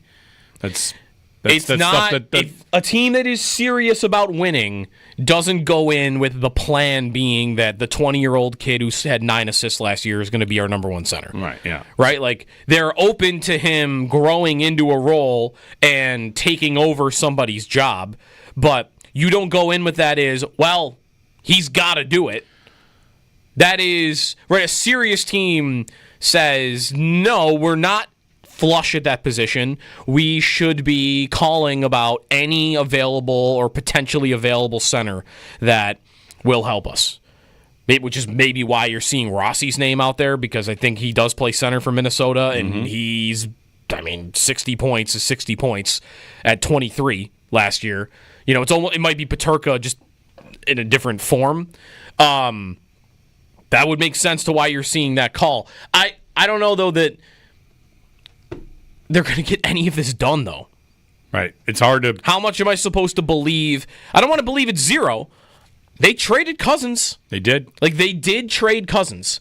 And they found an idea that I liked at the time, and it's tough to evaluate because we haven't seen the guy. That's part of the evaluation is, though, that was your risk. Your risk was you were acquiring a player with a lot of baggage because of the injuries. And he immediately got hurt. So that could end up looking poor on them, but at the time, I liked the idea, and I'll never want to criticize him for trying that move because Cousins was just lost, and it was the value was going down, down, down every day that passed. So his ability to do a similar type of trade involving Byram or Peterka, I want to think it's possible, but sure. I feel like I could see Peterka playing another game for the Sabres. They don't get what they want. There's nobody that's offering them what they think it's worth to do it. So they say, okay, well, we're going to come back and we're going to do it on this super short-term deal, and we'll go from there. Byram, I just feel like, does anybody want it? Like this, the Peterka thing feels like the Sabres don't want to move him, but he wants to be gone, and they're more like begrudgingly being walked to the trade conversation. Byram, it just feels more like everybody's just good, like, we're good here. Well, Byram's good here, the Sabres are good here. That's all based on reason. Why does Byram want out? I want a bigger role. All right, well, hey, you know what? If that's in your heart, okay. Peterka, why do you want out? If, in fact, he does. Some of the story reporting is he wants to be in a bigger city. Jerk. One guy's heart is about his role. One guy's heart is about the kind of place he'd like to live, maybe. And the other thing is, like, if the Sabres are, if they've got a couple of people in that room that are smart at finding who the players are that are actually good and who the guys that are not, I feel like you have a much stronger defense that Peterka's actually good than Byram is actually good, right? Byram feels like the guy you can almost trick another team into thinking, oh, this guy, like, number one defenseman capabilities. Look, he played 23 minutes for us last night. Well, hey, 12th in the league in even strength points for a defenseman. I have no doubt they're doing that like you're doing it in a fantasy football league. I always make my comparisons here like, I'm going to need number one defenseman return on this. Like, come on, buddy. Who are you really pulling it over on? No, like, you might not... but that would be why you would move him. You might not end up getting that value for him at the end of it, but you're trading him because you don't think he's nearly as good as what somebody else might think he is. 803-0550, our phone number. Jeremy and Joe. You can give us a ring if you want. Hey, happy Monday. Summer's here. Days are long. It's hot outside. Sun's shining. 90s, high 80s, and maybe into the 90s this week as well. And the draft is Friday. So we'll keep tracking on those rumors and getting them to you. 803-0550 on WGR.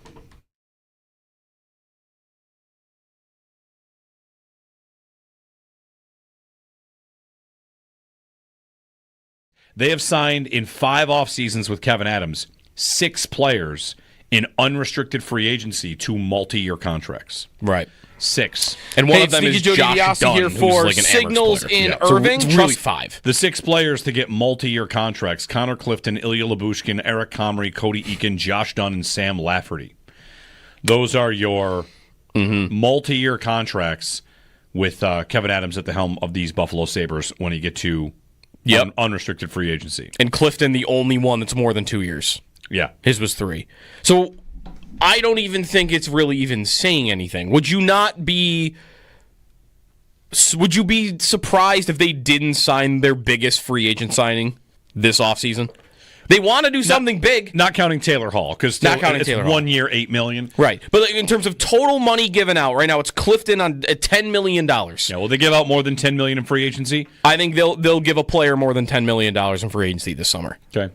The bar is so low. Like, the list of available free agents, I mean, you could scroll down the list. I mean, I'll scroll past all the big guns, Besser and Bennett and Marner and Ekblad, Marchand, John Tavares, Duchesne, Gavrikov. Like, I'll just keep going and going and going. All right, let me get down to Victor Olofsson. Let's pass that one.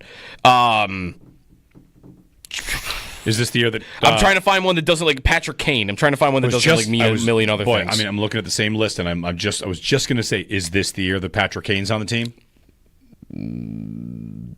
Maybe. Does you want to bring Jonathan Toews with him? Because he's back.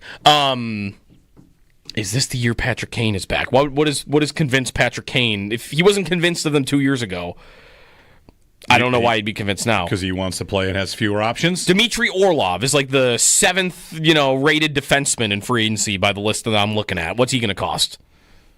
Probably more than $10 million total. Yep. I think his cap hit was $7 million last year.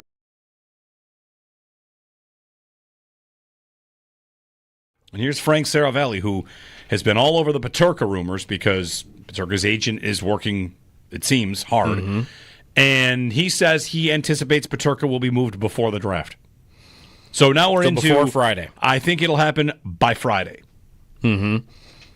Is he the number 1 pick in a played their last game as a Sabre draft? I don't think he is. But you don't know what the Sabres will do about... He's got to be one of them. He's got to be one of them. Byram is, I think, the favorite. Byram is the number one. But Byram is my number one. Haven't we been in this spot before where we fully expect a player to be traded, and then the next thing you know, it's July, and then it's August, and then he's coming to training camp. You're like, I mean, I guess, sorry, but they just did not meet the price for what Kevin Adams is looking for. Who would that be? I mean, that would have been Eichel. That would have been sure. It would have been their pursuit of players like a top 6 forward. Like, oh, it's going to happen soon. When's it going to happen? They've talked about wanting a top 6, and then they don't do it. Yep. There's another report from maybe the fourth period, which, again, take any one of these with a grain of salt, whatever you want here. We could talk about rumors, or we don't have to talk about rumors. But it was kind of funny. Like, the story from them is the Sabres are aggressively exploring the trade market. Who wrote this up for David Pagnotta? Yeah. He mentioned Marco Rossi of the Wild, I think, is one player that they've shown interest in. Who's a good player, 60 points last year, young. And the story on what they're interested in, it's kind of one of those things where you're like, they're interested in adding top 2 centers? Oh, good luck. Mm-hmm. Where do you get that? When does that happen?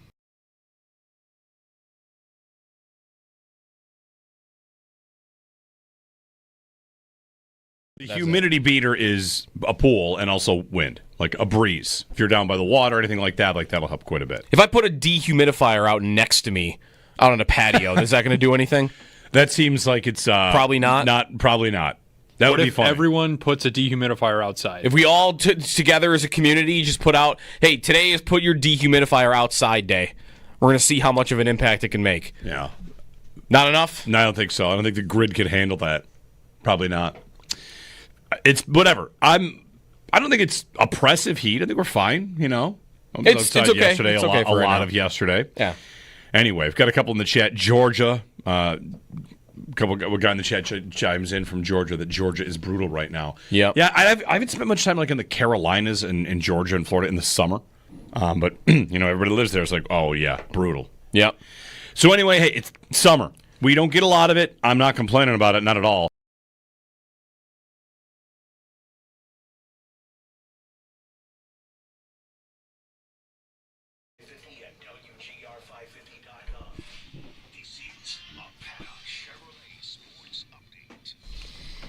The Oklahoma City Thunder win the NBA championship, winning by 12 last night, 103-91 in Game 7.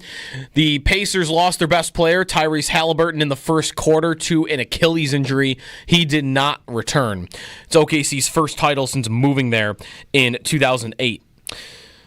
NHL draft later this week. We're into the offseason. There are trade rumors. The 9th overall pick belongs to the Sabres. That'll be Friday night, 7 o'clock is the beginning of our coverage here on WGR. Travelers Championship in the PGA. Yesterday, Tommy Fleetwood was tied for the lead. He has never won in the PGA Tour. Missed a short putt. Keegan Bradley, the U.S. Ryder Cup captain, makes his and wins the tournament. Those are your Paddock Chevrolet sports headlines. Paddock Chevrolet celebrating 90 years of being your hometown dealership.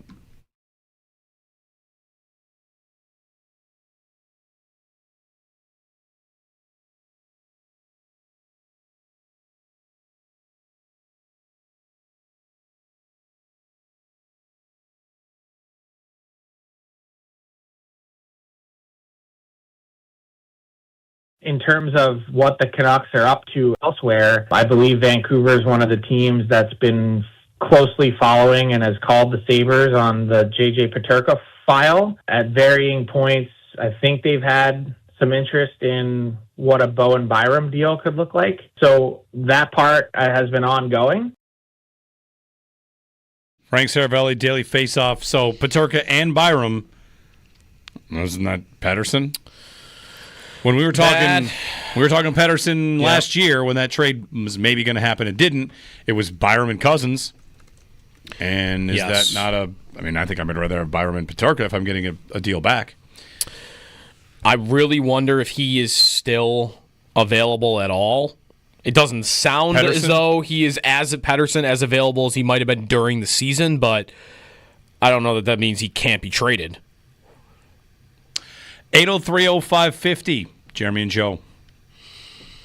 Owen's here. Josh is here. I was going to ask you guys something. Oh. I forget. Get some trivia along the way today. We've really entered that, like the NBA Finals ending. This is the slowest month in sports. It's up there. Like, I haven't even looked. I'm going to guess Wimbledon is this week or next week. Wimbledon is always like immediately after everything else ends. And that is always like the coronation for me of, okay, now there's nothing on the sports calendar because like Wimbledon and like something soccer are like all we have. Started today. Wimbledon did? Yep. Knew it. Yep. Of course it did. Started today. Wimbledon is the kickoff to the no sports season. All right. You also, of course, have the All-Star game in baseball where the 2 days, the day before, the day after, no major four sporting events. Uh-huh. So, yeah, it's a little bit of a slow time. You also have the NFL offseason time where all the teams want to do is not make headlines. Just let's have nothing happen. Yep. Let's try to be as quiet as possible. Meanwhile, Tyreek Hill's getting up on a stage and yelling things about Jalen Ramsey and the Bills. He's trying to get Ramsey to come back. He wants Ramsey to come back. He wants Ramsey to come back. Yeah. All right. And he called out the Bills for running cover 4 against the Dolphins. Sounds great. Seems to work. Real sick burn. Right. They play this defense against us that works all the time. Oh. Hard. Uh-huh. I guess so. Is it like the guy that you play in like Madden or NCAA, the video game that runs the same play every time though? It does infuriate you, but like you gotta beat it. Beat it, or they'll keep running the same play over and over and over and over. Help me remember. Was it speaking of like defense and being mad about it? Was it this year that 2 weeks into the season, Mel Kiper said that cover 2 should be illegal? Oh, remember that 2 or 3 weeks into the season? That was a great week. We were into they should ban. I think that was cover 2 defense. Was that the I think it was the 23 season. Okay, it was not this year. It was 2 years ago. Okay. No, wait. No, maybe it was this year. Yeah, no, I think it was this year because scoring was down at the beginning of this year, right? And teams were running the ball more. Yeah, I think it was this year. Then Mel Kiper said they banned too high safety, right? Yeah, banned too high safeties. September 19th of this 24? year. Yep, of 24. This year, banned too high safeties. Yeah, that didn't hold up. No. The conversation didn't even hold up. No, a couple weeks into the season, scoring was down a little bit. Ended up being fine. Yeah, we were all good. So Bills go to training camp 1 month from today. Get excited. Yeah. See the chart on Keon Coleman from this weekend about contested catches and separation and... I'm going to guess it was not kind to him on separation. No, it's not in either. Not in either. I mean, he's not separating and he's not really pulling in a high percentage of contested catches. Well, part of that is not surprising to me is that contested catches as a stat, as like a thing that is charted, if you were to ask 100 people, like, what do you think of contested catches? Like, like a jump ball in the back of the end zone, a fade pattern, a back shoulder, or the guy's right. And in reality, it's any catch where a defender is close. That's it. Within 1 yard of separation, because are the 2 best players in the NFL at contested catches that I see this chart, it's like Jamar Chase and Ladd McConkey. Or it's Mike Evans and Ladd McConkey. That might be right. Ladd McConkey is one of the best contested catch guys in the NFL. This was something I always remember about Diggs. When the Bills traded for him, he was great at contested catches and not a jump ball guy by any stretch. So Evans is both, Mike Evans.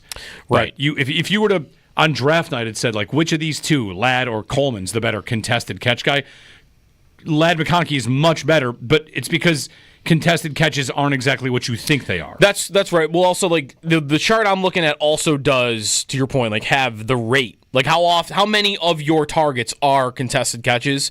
And, right, Chase, it's 10%. He actually isn't one of the best, but he has the lowest rate of them. Okay, that must be where I saw but it. that means you're elite, right? Like, it means you're open. That means only 10% of his targets, he has a guy near him. Right. Why would a catch be contested? There's multiple reasons. Right. Your quarterback holds the ball too long. Your quarterback throws it when you're not open. That's right. You are not open. Like, yeah. McConkey is more... He doesn't get many of them, and he's great at them. But it's a smaller sample size. But there are guys like... Again, Coleman... Second highest rate at least of this group of players at how often his target there's a guy near him and it's contested. Second highest rate. And he's catching about 23% of them, like between 20 and 25% of them. There are guys in the league like Cortland Sutton who gets a ton of them, and he's over 60% at pulling those balls in. And when you think of Cortland Sutton, that is kind of what you think of, right? Yeah. Like he's going to go up and he's going to pull it away from you. Or he's going to win on a slant with the guy on his back, use his body. T. Higgins is over 50% to this, and a Dunze or McLaurin is really high. He's over 50% for this. Michael Pittman is over 50%, and these are guys that are getting it a lot. So, I don't know, like, camp for this, like seeing those clips of him at camp and watching him last year when he pulls those balls down, like, I think I'm going to be very curious to see what he looks like in training camp. Has he gone to the shop like over the offseason and he is learning how to separate? He's learning how to run routes that, hey, he was a rookie. He was a really young one, and maybe he didn't get coached this way at Florida State or at Michigan State before that, because we've heard that story about several Bills before.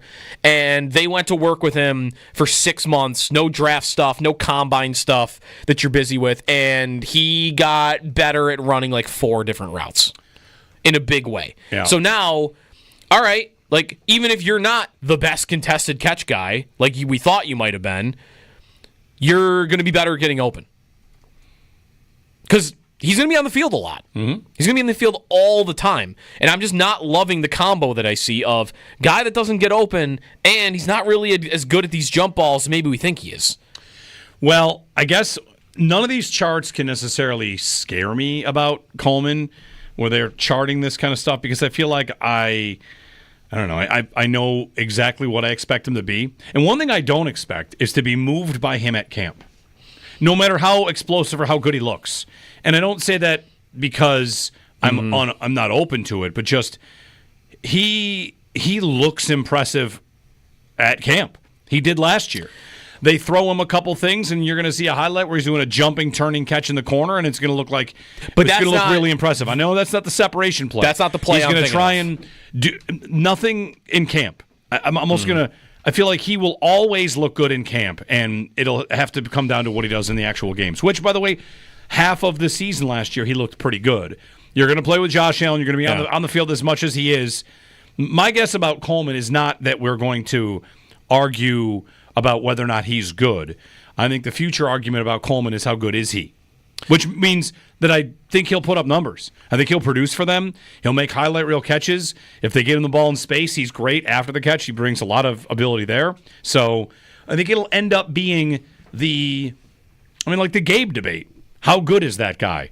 And that quickly ended with, ultimately, he was a product of their ecosystem, and he's not a guy that's going to carry his own load. I don't know that Coleman will follow the same road, but I envision future arguments about him being about how good he actually is with the numbers he's putting up, which I expect to be decent numbers. The thing I'm wondering about at camp, though, is not just him looking good the way he did last year, which is he's going up over Jamarcus Ingram for a crazy-looking catch that makes the crowd go, ooh, like, and everybody reacts because he scored a touchdown in the corner of the end zone. I'm thinking he looks good because maybe he's not getting the oohs and ahs because he jab-stepped Jamarcus Ingram on the inside and he's 5 yards behind him on the left. Mm-hmm. Like, those are the plays. I didn't see those last year. You're thinking back to training camp and how many reps they did, right? So it's training camp, very inexact way to do it. That's right. But he wasn't doing that. At least that wasn't the perception of what he was doing at camp last year. That's the thing I would want to be looking for, because don't I want to be a little bit open to he can get better at that stuff? He's young enough to do it. You can. They're going to be asking him to do it. Like, because I'm going to want, that's what I'm going to really want him to do if I'm ever going to think about him being like a good player for them on the outside. I don't think you can live the way that they lived with him as a rookie. See, I feel like that's how they're going to live with him. It was statistically. It's a role.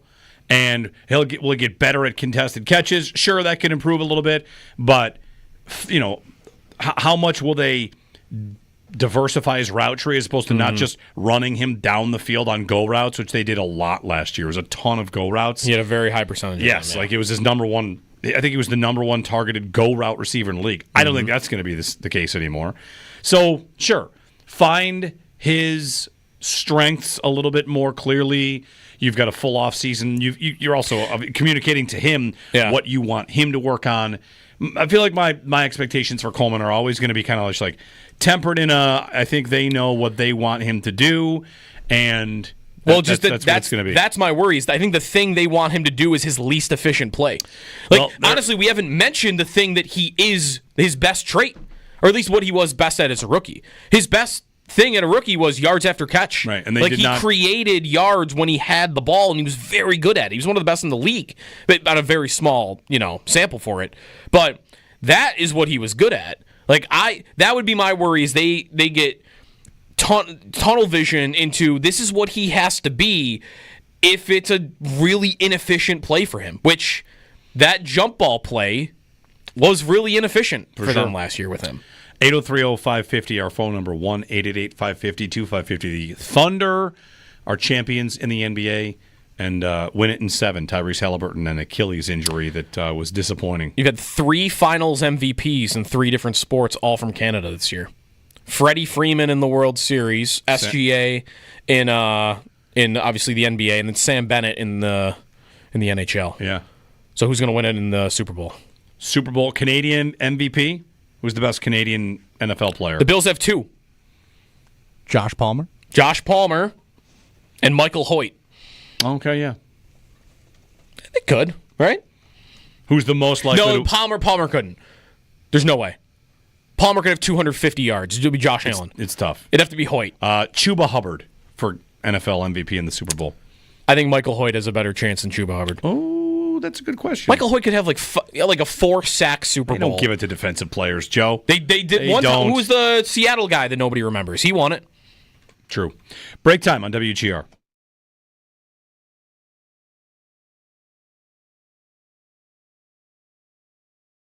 By the way, the Panthers. Is it possible? They're trying to be the villains. Is it possible to change how you feel about a team after watching them celebrate? Sure. Yes. Okay. It is? Yeah, it is. I liked what the Capitals won more after they started celebrating and Ovechkin was swimming in fountains. And the Panthers is the opposite? Yes. The Panthers are having a competition who can post the most stuff on social media, and Sam Reinhart is elite at this. Uh-huh. He can't stop posting. Wait, are you going the other way, though? You're saying you like that they won more because of that? No, because of that? Not necessarily. When I say elite, I mean the posting the most and the best. He's posting. He's posting as often as he scores goals. He is nonstop posting, and the Panthers are in their full-on celebration mode. But they are doing something that not just hockey doesn't do, I don't think sports does, where I can't remember a team dogging the team they beat like the Panthers are right now. Like, usually it's a respect for the opponent that you beat. Like, you don't, I don't know. You didn't hear the Patriots when they beat the Seahawks in the Super Bowl just going after Russell Wilson. And here's Florida saying bleep the Oilers, in mics, and they're yelling McDavid who. Marchand is wearing an Oilers logo that says losers on it. Yeah. The last time when has that ever happened? That happened between the Warriors and the Cavs. A little bit. That happened Warriors. Did it? Yes. On which side? LeBron got off a plane wearing a shirt with Steph's face on it. And no, yeah, did he? Absolutely. There was a little bit of that. There was a little bit of that between Warriors Cavs. And the other example of that, I only got one other, and it's much tamer. Bills Dolphins. The Bills have not been afraid to troll the Dolphins after they beat Miami. That's they have the game where they're making the emoji face. But again, that's in the moment, and that's not a week later going after them every minute that you can. And here's Frank Saravelli, who has been all over the Peterka rumors because Peterka's agent is working, it seems, hard. Mm-hmm. And he says he anticipates Peterka will be moved before the draft. So now we're into before Friday. I think it'll happen by Friday. Mm-hmm. Is he the number one pick in a played their last game as a Sabre draft? I don't think he is. But you don't know what the Sabres will do about... He's got to be one of them. He's got to be one of them. Byram is, I think, the favorite. Byram is the number one. But Byram is my number one. Haven't we been in this spot before where we fully expect a player to be traded, and then the next thing you know, it's July, and then it's August, and then he's coming to training camp, and you're like, I mean, I guess Sorry, but they just did not meet the price for what Kevin Adams is looking for. Who would that be? I mean, that would have been Eichel. That would have been sure. It would have been their pursuit of players like a top 6 forward. Like, oh, it's going to happen soon. When's it going to happen? They've talked about wanting a top 6, and then they don't do it. Yep. There's another report from maybe the fourth period, which, again, take any one of these with a grain of salt, whatever you want here. Mm-hmm. We could talk about rumors, or we don't have to talk about rumors. But it was kind of funny. Like, the story from them is the Sabres are aggressively exploring the trade market. Who wrote this up for Dave Pagnotta? Yeah. He mentioned Marco Rossi of the Wild, I think, is one player that they've shown interest in. Who's a good player, 60 points last year, young. And the story on what they're interested in, it's kind of one of those things where you're like, they're interested in adding 2 top 2 centers? Oh, good luck. Mm-hmm. Where do you get that? When does that happen?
Foursome contest. The Friday Foursome with Encore Golf is back. Are you ready to tee it up for free? Every Friday, we're giving away a foursome at one of our favorite nearby fairways. Seneca Hickory Stick Golf, Diamond Hawk Golf Course, or Royal Niagara Golf Club, plus a box of Encore golf balls, $25 Encore gift card. Enter now through August 21st at WGR550.com for your shot at the pin. There you go. Friday Foursome. We'll announce the winner Friday. That's how it works. Jeremy and Joe, good morning. Happy summer. It's officially summer because all sports are done, except for baseball. How much do you know about this baseball season?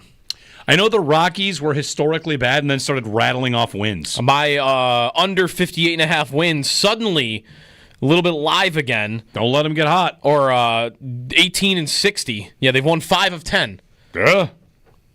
After winning like 5 of the previous 70. Are there comments from the players talking about a shift in the mindset and how they're learning to win? Yes. The coach did say, don't let us get hot. That's funny. That is actually that actually is funny. Don't let them get hot. They're 29.5 games back in their division, but don't let them get hot. I know the Mets are having a good year. No. Well, they were, but they've lost, is it 7 in a row now? Don't let them get cold. 8 in a row? Nobody ever says that. They've lost a lot of games in a row. That's fine. The Tigers are amazing, I guess. Yep. Which shocked me. And what's the one other thing? And the Pirates are like an embarrassment to the sport. But like they've always been an embarrassment to the sport. Is that getting more publicity this year than ever though? Because they shouldn't exist. Yeah, that's right. Right, that's why, right? It's because Skeens exists and everyone knows he's unbelievable. And they did something last week with like a doubleheader where what was it? Something that like it was like an obvious thing to do for your fans, and they didn't do it. Oh, Skeens was going to pitch that day, and there was a doubleheader. So they had an afternoon game and then a night game, and obviously the night game was going to be more well attended. They were going to play Skeens in one of them, and they played him in the early one when like nobody was going to be there. They could have just so easily put him in the second game. Like, hey, you're going to have a crowd. Put Skeens in the night game. They just didn't do it. Like, just nothing that organization does seems to be the right decision. The other thing I know about baseball is that Red Sox fans are really mad at their team this year because of the Devers trade. Yeah. Well, they're back to acting like a budget, the little brother to the Yankees, right? Like, they're not paying as much because all that money's going to Liverpool. John Henry, let's go. And they're going to sell the Penguins too, so maybe there are money problems. I can't keep track of who owns who at this point. No? Yeah, who cares? I mean, I care, but anyway. 803-0550, our phone number, and 1-888-550-2550. Training camp 1 month away. NHL draft is Friday. It's Jeremy and Joe on WGR.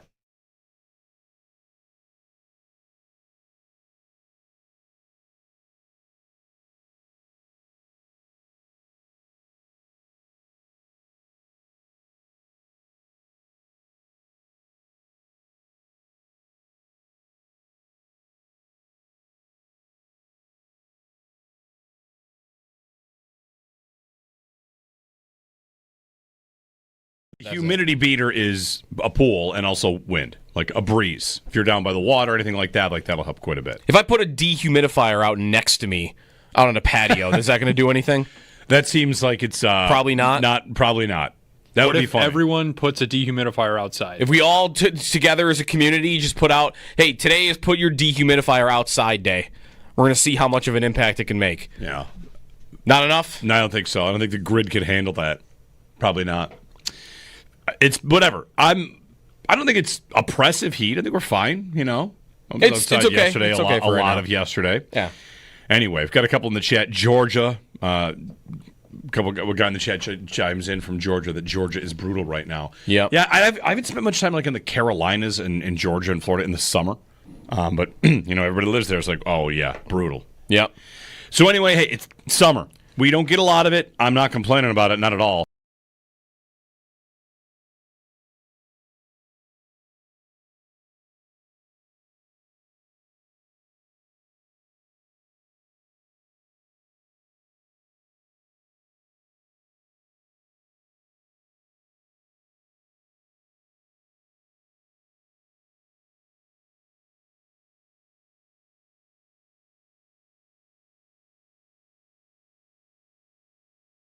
Losing Hallebertton was tough for me because I had decided that this game should once and for all be the Bulletin Board Bowl.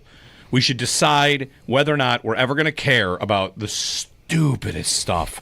I can't. Maybe I'm a sucker here. I'm an idiot, and it's probably true because it's good for storylines. It fills papers, but the things that we now dedicate air to about Rick Carlisle saw a couple of buses that were already painted. Now the Pacers are going to be so mad. This goes back to the Bengals claiming they were mad because the Bills and the Chiefs had tickets for sale for a game because, planning for a game is something people do. Bulletin board material. My God, people get so caught up in it. It drives me nuts. Exclusive. Look, everywhere. Look, it's everywhere. The Thunder have buses that are painted with NBA champions. Yeah. Rick Carlisle, Game 7. Fellas, I know we were pretty fired up. I know this is literally a championship game. But did you see the buses? Can you believe these guys on the other side? They think they might win this game. Uh-huh. And they might have made some plans in case they did. The nerve. Well, we're going to show them now. Sorry, it's Monday at 6:30 a.m. I get so... wait till Jeremy sees people get upset about the Bills' Madden ratings. I did. Here we go. I saw that. There we go.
The Oklahoma City Thunder win the NBA championship. First time in their team's history. The franchise won it in Seattle in the 70s.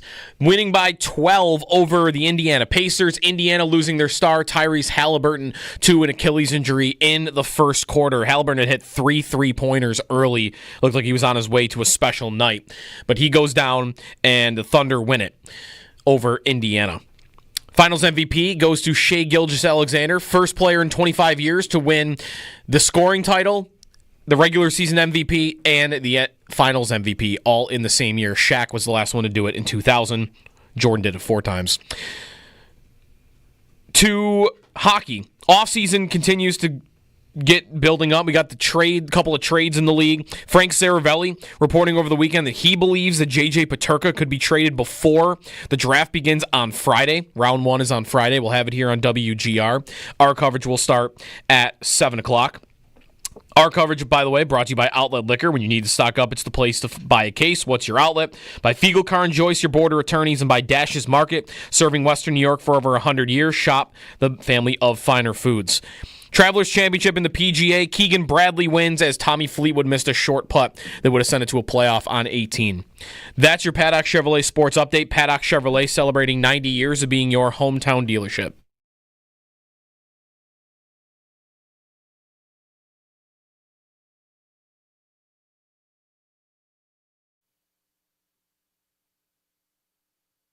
He's got it going today, though, but let's see what Keegan can do.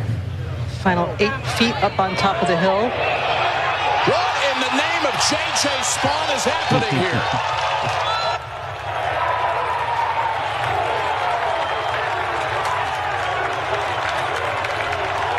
"64 feet. Slam dunk." Keegan Bradley, he was a couple strokes back, and Tommy Fleetwood cracked. He put +2 on the final 3 holes.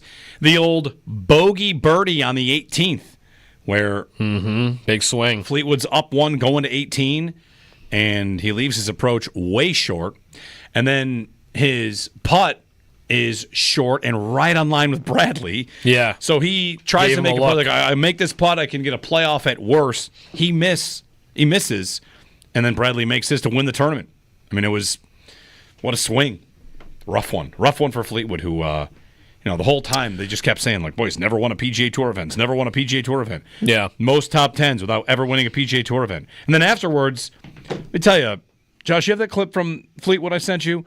His mindset afterwards, it's funny how you appreciate a player in whatever sport it might be. Good morning, Jeremy and Joe, by the way. Maybe you like someone that gets mad. Maybe you like someone that has a positive mindset. You might just be different based on how you approach it. Leadership's in the eye of the beholder and how you cope with it. Maybe you coach kids and you want them to absorb what Tommy Fleetwood said yesterday after losing, which was basically, as he choked it away on the final 3 holes, that he doesn't think he'll take any negatives out of this. It's only about positives. I played really well. I'd never been in this position before. I was in it, and I'm not going to let what happened at the end make me think about it negatively. I mean, you might find this like weak, or you might find this to be inspiring. I'm upset now. I'm gutted. I'm angry. When it calms down, look at the things that I did well. Look at the things that I can learn from. I said yesterday, I haven't been in this position all year, so it's been a while. Felt like I did a lot of good things, but there was things that I, definitely can do better, and I have to do better. So, the most stupid thing to do and the worst thing to do would be make a week like this a hindrance to what you do going forwards. I obviously played great. I put myself in a great position. I was leading the tournament of 71 holes. I just want to, make sure that I can put myself in this position as soon as possible again, and try and correct what I did this time. But like I say, right now I would love to, just go and sulk somewhere, and maybe I will do. But there's just no point making it a negative for the future, really, and take the positives and move on. No point in focusing on the negative. I walked off the golf course on Saturday upset that I missed like 10 putts inside of 5 feet. I got to get Tommy Fleetwood's approach. I put myself in great positions. I was in really great position to make those putts. I didn't, but I was in great positions. So anyway, there you go. He's looking at the bright side of things. He's a guy that's never won, though, before. Not on the PGA Tour. He's won elsewhere. He's won on the European Tour. He's won in Asia, right? He's won events, so he's not won on the PGA Tour. Yeah. A lot of top 10s. Yeah. I don't know. I don't know what the right way to approach that is, because we do kind of envy killers in sports, right? Like guys at the end that Closers. are just like, the closers, the intense guys that kind of live and die in that moment. So to hear someone, you are hearing more and more of that though, aren't you? Like a guy wouldn't have, maybe in golf they would have, but a guy in sports wouldn't have talked that way 15 years ago, even if he felt that way.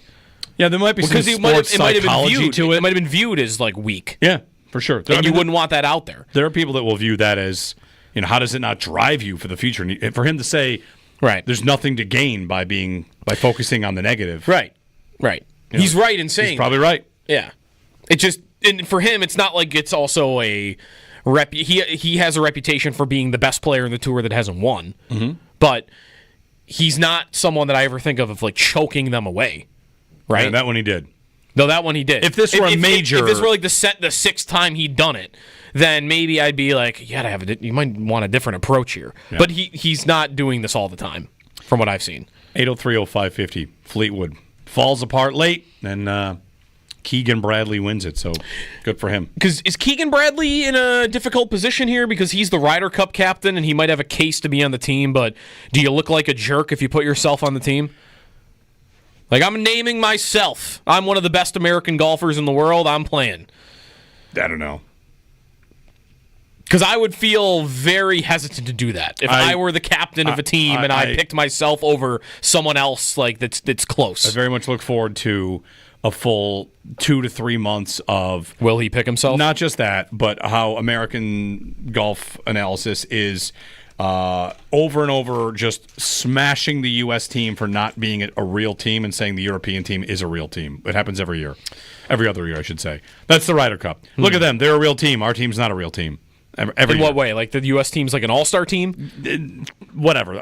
It's always how, whether it's camaraderie or if it's supporting each other, they play like a team when we don't. It's every single Ryder Cup. That's how it goes. Ron and Alden. Hey, Ron, good morning.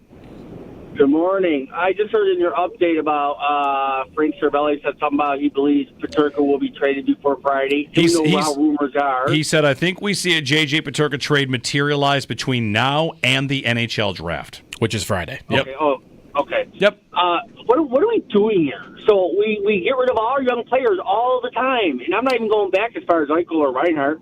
We got rid of Cousins last year. We're building these players that I love his players. Now Peterka might go, and we might not be able to keep Power or Dowling both of them. So or we need this player. I mean, we're trading all these guys, and we're just spinning our circle. We're going in circles, and it's just getting like tiring. And it's like, build something here, or if you're going to trade these guys, make a giant trade, 3 of them in one big package, and get something good. I mean, I don't know. It's just getting frustrated. I know it's not even July yet, and I'm just like, I'm not even looking forward to the Sabres season this year. I was so looking forward to last year when Ruff came back, because I said, all right, here's a guy who can do it. But all we're doing is trading everybody, and we're not getting it. Josh Norris, I don't know who he is. I mean, what are we doing here? I'm sorry to start the week off this way, but Jeepers Creepers, this is getting stupid now. All right, guys, have a great day. Thanks, Ron. I think you're overselling how often they trade away young players. I think that they're marked by not trading away enough young players. And they finally traded Savoy for Ryan McLeod. And sure, they trade Cousins for he's 24. The guy they got is 26. Yeah. I think you're big time overselling this idea that all they do is trade people. Because when I think of the Sabres, I think all they do is not do enough trading and not doing. Last year, they actually in the last 2 years, Middlestat, Savoy, Cousins, like they actually made some trades. Mm-hmm. Before that, it's all dump trades and get pieces in and have 3 first-round picks and not trade their picks, and can they possibly trade a prospect away? Like both the Savoy trade and the Cousins trade ultimately felt like they had to happen. Mm-hmm. Right? Yep. We'd reached a timeline where you have to trade somebody out of your prospect pool, and they did. And you had to trade Cousins. Like, it is dead here. You have to do it. And they got Josh Norris, who, if he's healthy, he's great. Like, should be very good, and one of the best players. He's their highest paid forward. So, if they trade Peterka and Byram, I do not think that those aren't prospects. Those are different. Those are NHL players, and to me, it would represent action. So, I mean, I like Peterka a lot, and I would love it if he were here, but if he wants to go and they can get appropriate value, then okay. They're not looking for picks or prospects. I don't know. I feel like to say they're spinning in circles, sure. I mean, they are. We know that, but I'd settle for bigger circles. 8th, 14th, 8th, 14th. Well, instead of just constantly 12th. That's also like, okay, what are you really risking by trading Peterka? Not to say you're risking nothing. Let's break it down. What are you risking? You're risking losing. He's a very good player. Yeah. Very good scorer, very good offensive player that you might think even has another step in him somewhere along the way. That's a good player. It's a good player you're risking losing for if you go trade him in a package that brings you back something else that's on the NHL roster. You're going to assume some risk of that. What's the Cousins trade? The Cousins trade, what was the risk in that? Cousins maybe someday was going to figure it out, although I don't think that was ever going to happen here, and you're acquiring a player who might never be healthy for you, and it's under contract till the sun burns out. So that's your risk. I'm going to need to know what they trade Peterka for. If they trade him and don't get anything that makes an impact on the roster next year, my risk is I had a team that wasn't that good in the first place, and my risk is that I'm going to be even worse than I was. I like Peterka too. Is he the catalyst for me going from 24th in the league to the playoffs? Maybe he is. Maybe there is a huge step in him somewhere, but that's not to make it sound like they could do anything and it doesn't matter because they've been bad. But I'm just not really in the mood to say anything on this team is worth freaking out about them trading away. They have been... this group specifically, go post Eichel and Reinhart, this group specifically has been letting them down for, it's 6 years now. 5 years. Some of them are different. Peterka, it's 3, right? I might go off of the group's been letting them down and start to say the team has been letting these groups down, because that's consistently what does happen.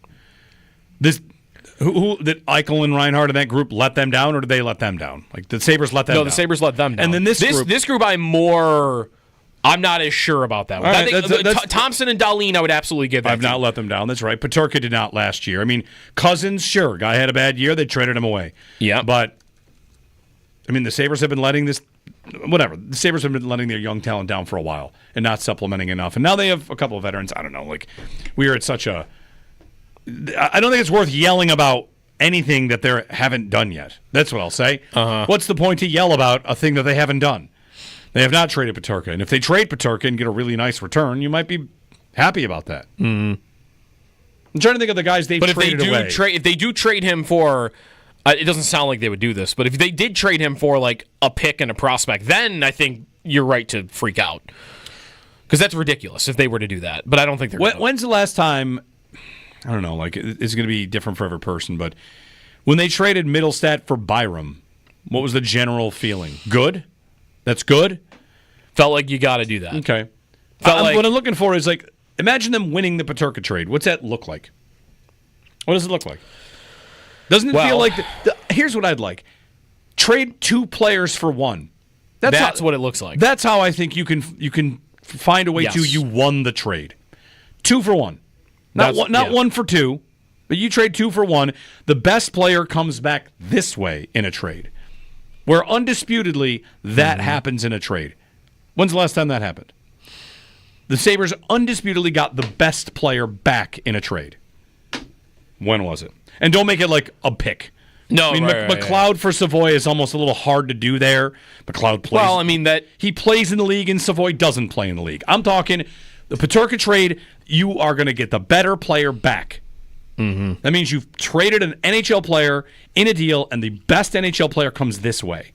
The last time the Buffalo Sabres did that, where no one would dispute, the best player comes this way, is what trade? Is it Ryan O'Reilly? That is more than 10 years ago. Kane, O'Reilly. Norris, if he's healthy, I think is a better player than Cousins. That's an if. I've got to put an if on that. Right. But that's why that trade, when it's done, is, all right, this has the potential for it. You got the best player in this trade. You're betting on he's better if he stays healthy. But when's the last time? I mean, even like the Savoy from a Cloud trade was, oh, all right, that's a top prospect you've given up for a third line center. He's a good player.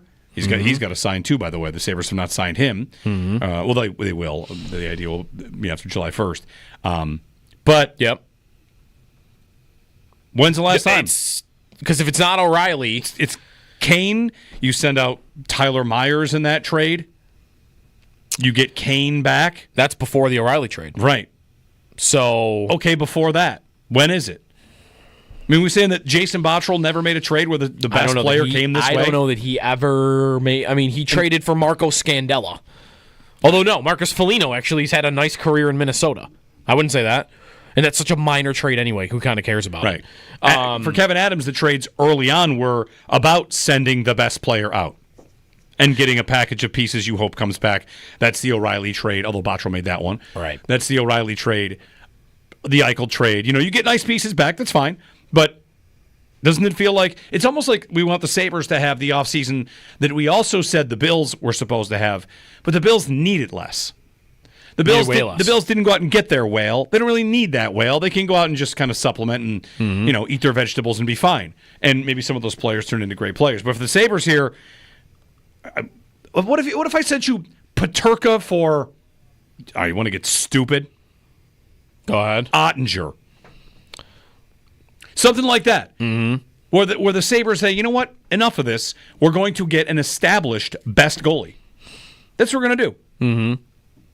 That's the one thing they haven't done. If we find our way to an established goalie that rocks. Last year we were talking about Hallebertton because he was unhappy. Sure. I don't know who that is, but... No, you picked the right name. I mean, his coach that hates him got fired. Right, so he's probably not leaving. He's probably okay. So that's why I said let's get stupid. But they do have guys to pay, and he's got a huge contract, and if they were unhappy with both pieces, then maybe it's possible. It's just I'm looking for, I don't want you to be mad about the Peterka trade until you get the undisputed best player back in the deal for him. Mike writes in, Byram for Mitts. Byram is clearly a better player. I don't necessarily agree with that at all. I don't know if I wouldn't say clearly. I think both have kind of been letdowns since, right? I mean, clearly, Colorado sent him away for not much. I know Middlestat didn't work in Colorado, but that's a team that is willing to move on from their players. Right. You want to say Byram's clearly better? All right. He's leaving. He's probably getting traded. And are you going to get the clearly better player in that deal? I don't know. Contracts, all that stuff comes in. Well, see, that's where, even if you won that one, how much did you win it by? Not because... Okay, Middlestat ended up flaming out in Colorado, and what did he get traded for? He got traded for Sean Walker. No, that's a different deal. Like a pick? I'm trying to find it.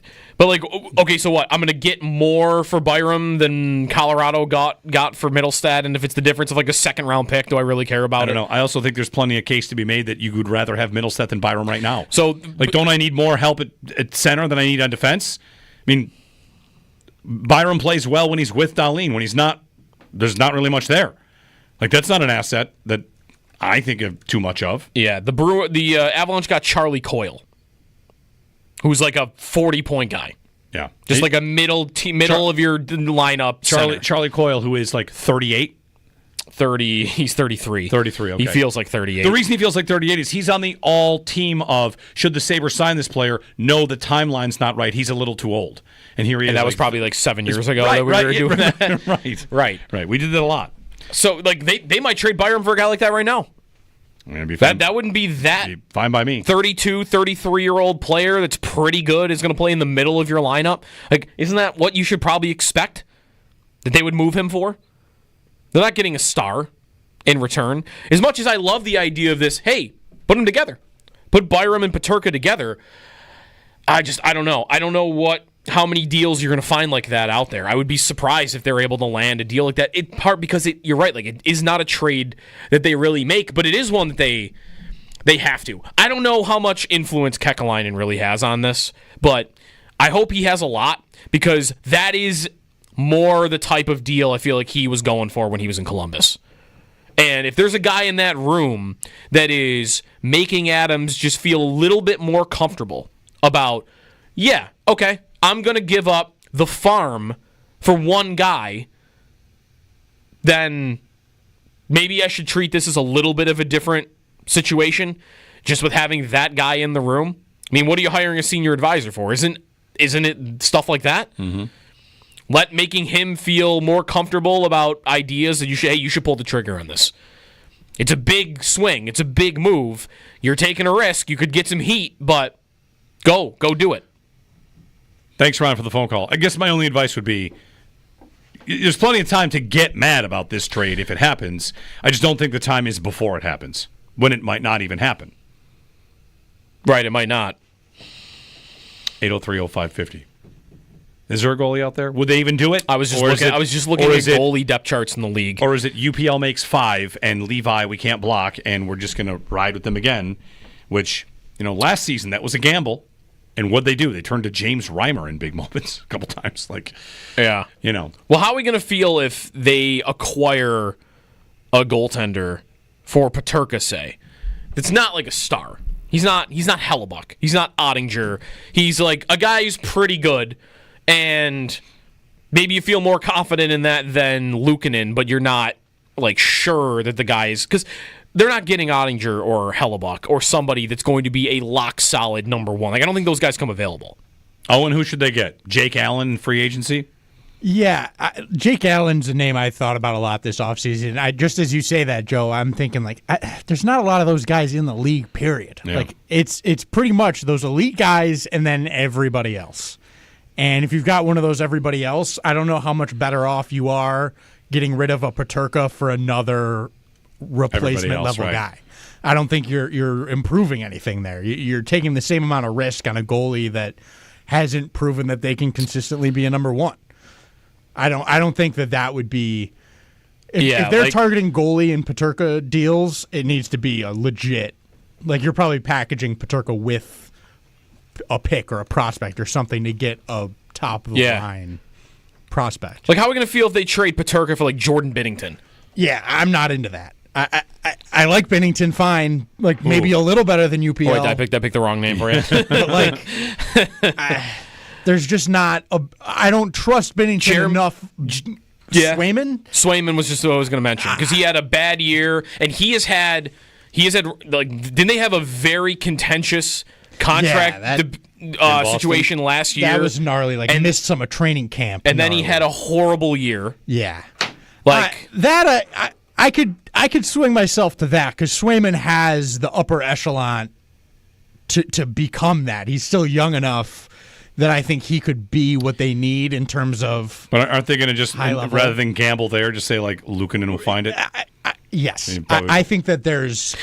But that is most things with them, isn't it? Right. Isn't we'll go round and around talking about potential Peterka trades, and maybe he'll get dealt in Byram and all the free agents. This is a deep free agency pool, and what is most likely with them most times? They'll do the status quo. Yeah, I can't see them finding their way to something that they feel that much better about than UPL and Levi, that they would make a move and sacrifice another piece to do it. By the way, don't see it. Swayman has 7 years left at $8.25 million. He has no trade protection until July 1st. Well, there is no chance they're picking up a contract of $56 million on a goalie. I think that's probably right, too. No chance. I mean, isn't that the money they would have earmarked for Peterka? No. Well, no. No? No. $56 million on a goalie? And they don't we think they signed Luukkonen because it's cost certainty at 25? Well, they send 5 for 5. What if I'm sending Luukkonen back? I just don't think they're going to. Because then you're equaling the money somewhat. You're cutting it in half, basically. Yeah. There's also the Samuelson buyout conversation. Did I see something about that over the weekend? Yeah, you did. That they're looking at that and also a trade. I'm just liking that they're even looking at the buyout option, because to me, sure, if you can trade him, I'd take whatever you can get. But buying him out is so cheap that is, to me, far more beneficial than having him play another game for this team. If we do our, played his last game for the Buffalo Sabres draft, I feel like Samuelson went up the board this weekend. 803-0550 to join us. Sabres offseason, it is upon us, and the draft is Friday. So get excited. Jeremy and Joe, you can give us a ring, 803-0550 here on WGR.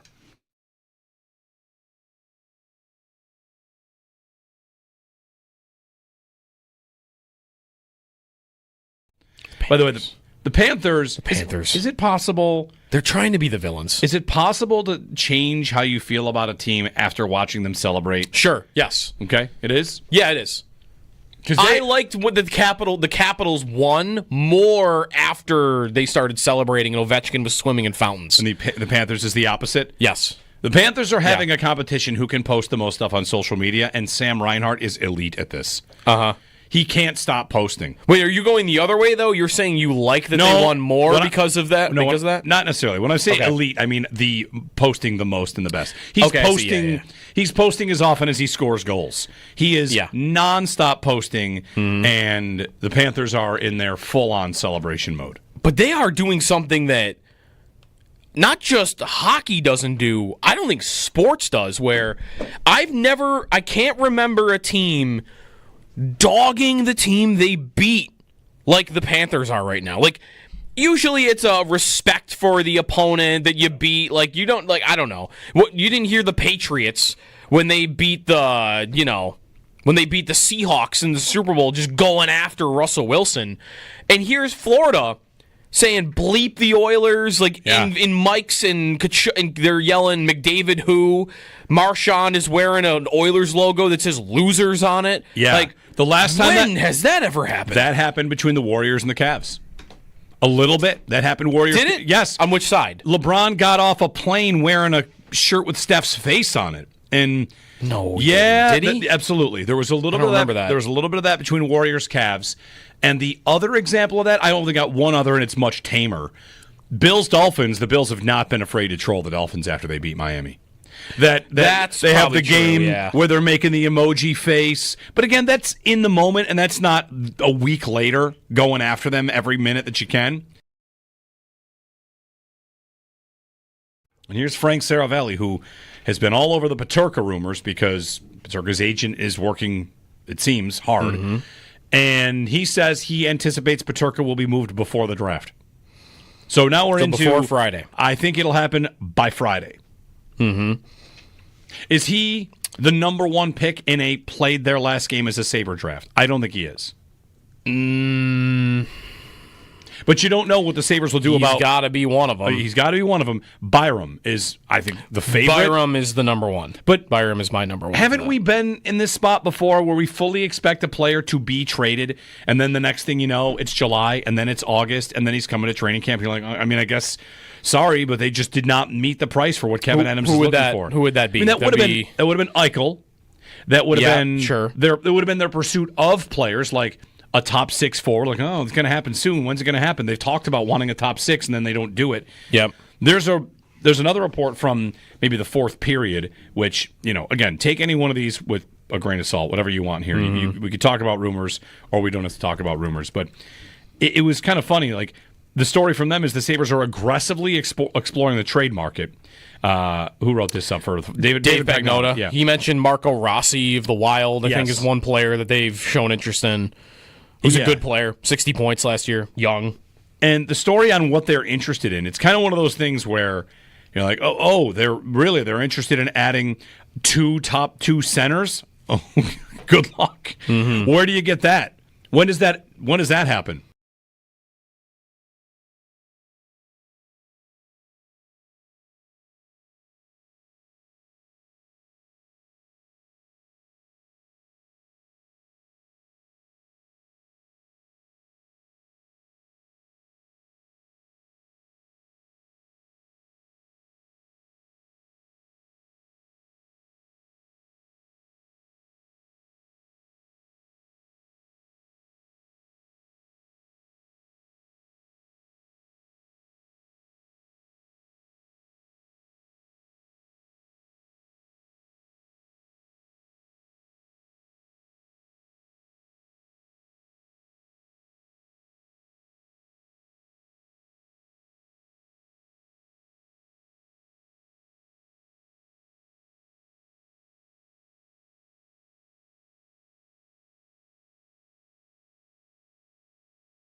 The Thunder are NBA champions. First time since they moved to Oklahoma City. Shai Gilgeous-Alexander wins Finals MVP. First player in 25 years to win Finals MVP, regular season MVP, and the scoring title all in the same year.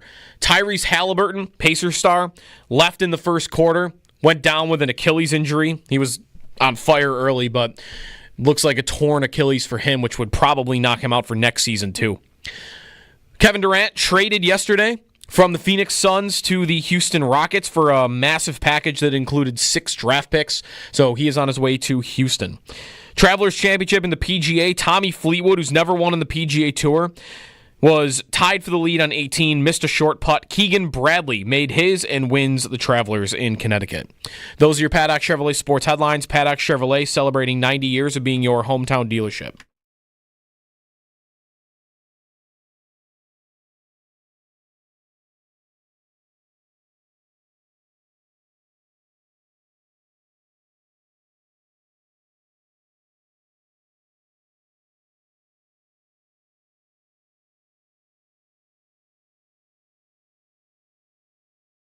Have some instant trivia for you. Gentlemen, you can all play along. Love it. What do we got? So SGA wins. wins. Name all the Durant teams because it feels like there's 10 at this point. No, it's going to be SGA-based trivia. Okay. SGA wins Finals MVP. Okay. I have the last 5 foreign-born NBA Finals MVPs. Okay. Who won the NBA Finals? Canada. He's born in Canada. So not U.S., just foreign-born international basketball stars. The last 5 to win the NBA Finals MVP. This is Finals MVP? Finals. Because did you know that there hasn't been an American NBA MVP in like 8 years? Or maybe even longer than that? But for Finals MVP, so Jokic won Finals MVP. Mm-hmm. Giannis won it too. Giannis won Finals MVP. That is correct. Those are the last 2 before SGA. Okay. Kawhi, no.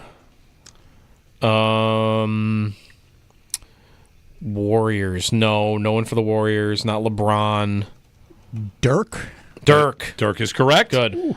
Dirk Nowitzki, mid-2000s. Did, Manu win it for the Spurs? That is not correct. Okay. I will say that's close. Tony Parker? Tony Parker. Okay.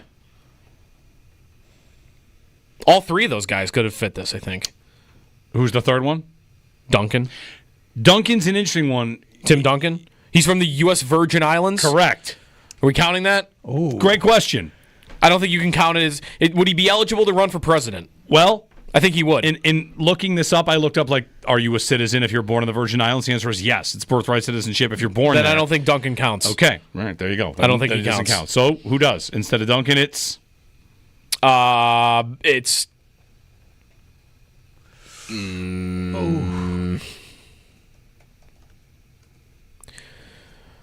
Celtics, no. The Heat, no. Further back than that, this is going to go pretty far back. This one's the one that goes back a little bit. Okay, it's gettable. A lot of people listening might have it. The Pistons, maybe no. Oh, who's the Rockets guy? No, Hakeem. It's not Olajuwon, right? It's Olajuwon. All the way back to Olajuwon? Yeah. Wow. Yep. Is that the list? Yes. Wow. That's the last 5. It goes all the way back to Olajuwon. Because again, if you go look at the regular season MVP, foreign born, it goes SGA, Jokic, Embiid, Jokic, Giannis. That's 7 in a row. Mm-hmm. Not born in the U.S. Greece, Serbia, Cameroon, and Canada for all of them. There you go. There's your instant trivia today. Nice. I do not like watching him play basketball, I will say SGA. that. It's infuriating, but that's fine. Suns trade Durant to the Rockets. It is kind of funny watching NBA trades while waiting for NHL trades. I told you on Friday I reserve the right to be mad about any player that's traded that I've heard of that the Sabres don't acquire, and that includes Kevin Durant. Wait, you don't care? No, I'm mad. You're mad. I'm mad about any player that I've heard of. Getting traded, and it's not a trade involving the Sabres. I see Durant gets traded for 2,000 second-round picks, Jalen Green, Dylan Brooks, the 10th pick, and 5 second-round picks, and I think, come on, Kevin Adams, make a trade. I know that's not rational, but the Suns go out here and trade Durant.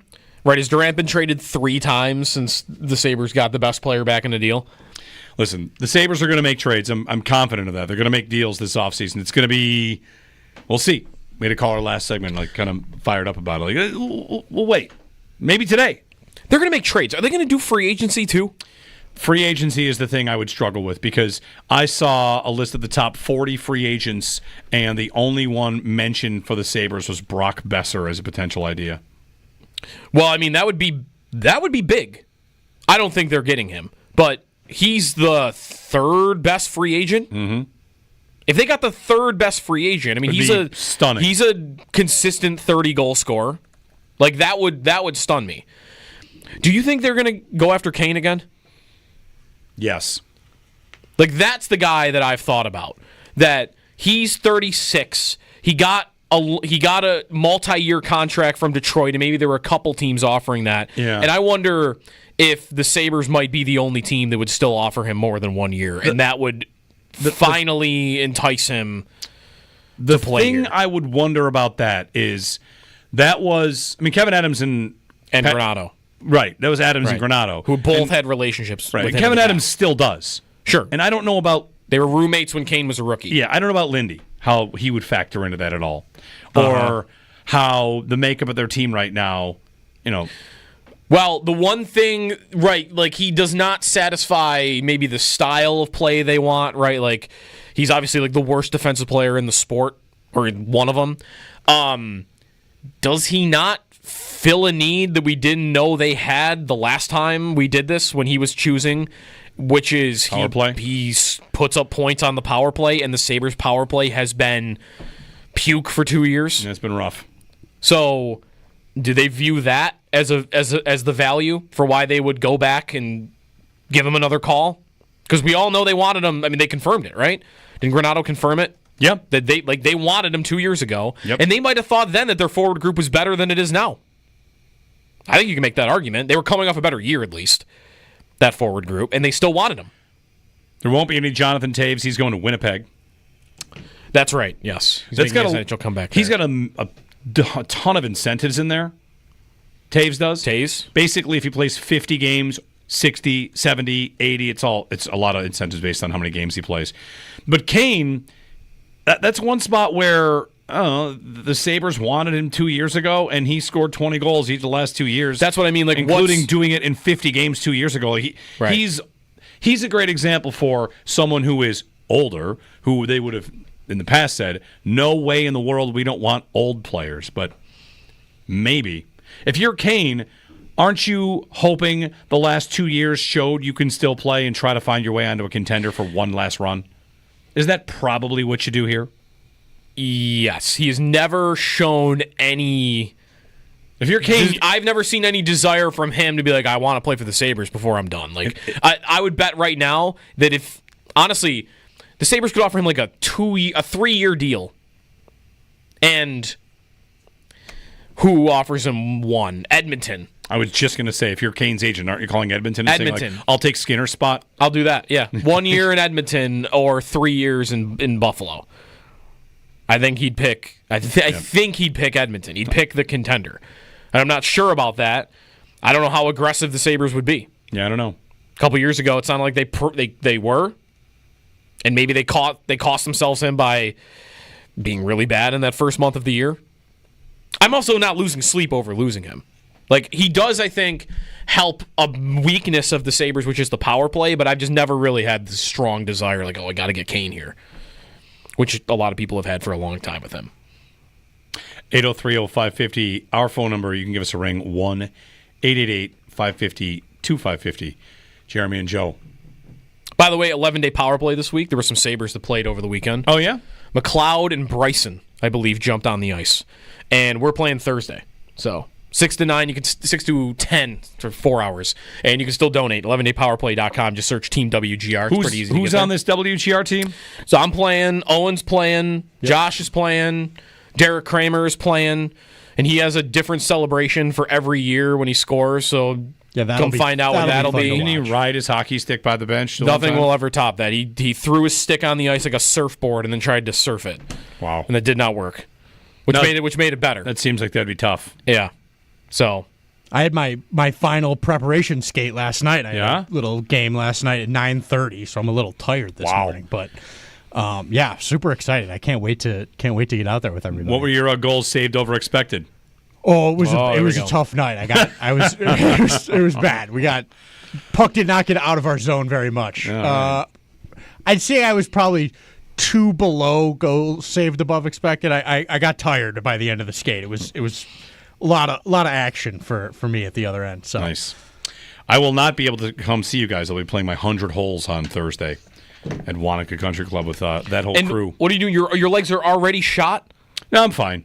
I'll be fine. I'm ready. You got a couple days. I'm ready. Stop. I'm ready. I might try to play once before then. I did. Wednesday's my birthday, and I said to my wife, like, hey, for Wednesday, would you think I was insane if I said, like, all I really want to do on Wednesday is go play a round of golf? And she's like, the day before you're going to play 100 holes in a day? That is a little insane. Well, yeah. Yeah. Uh-huh. That might be a little bit strange. Some years after playing the 100, I'm sore the next day and, walking slow. And then there have been some years where I want to just go play 18 the next day. That's crazy. Feel great. So it'll be fun. I had a chance to go down. We went to the 11-day power play on Friday. We went down to Harbor Center. Nice. My father-in-law is playing on the team. Cousin's on that team. So nice. Family went down. Got to see everybody. Come escape the heat. Yeah. It's cool in there. It always reminds me, walking into Harbor Center, I used to be there a lot more than I am now, but just how that was built. And if you go back to, this timeline of the Sabres and their ownership and all this, when they built that's one of the things I like to point this out from time to time. That was a vision, came together, worked, did exactly what they thought, they hoped it would do. Introduce the entire hockey world to Buffalo before they get drafted here. Come to town. It's nice. It's beautiful down there. So is it waterfront, weather, 2 rinks, like a really interesting building that will host tournaments and host these massive events. And, I always kind of appreciate like what it ultimately was supposed to be. It became. Is it the one element of hockey heaven that actually came true? It definitely did. It was a big part of it. Yeah. So anyway, 11-day power play rolling on. Speaking of hockey, there is a team in the NHL that has introduced a new logo. Ooh. Now you've got my attention. Have that for you when we come back. We'll do it after the break. I look forward to hating it. You'll hate it. Oh, good.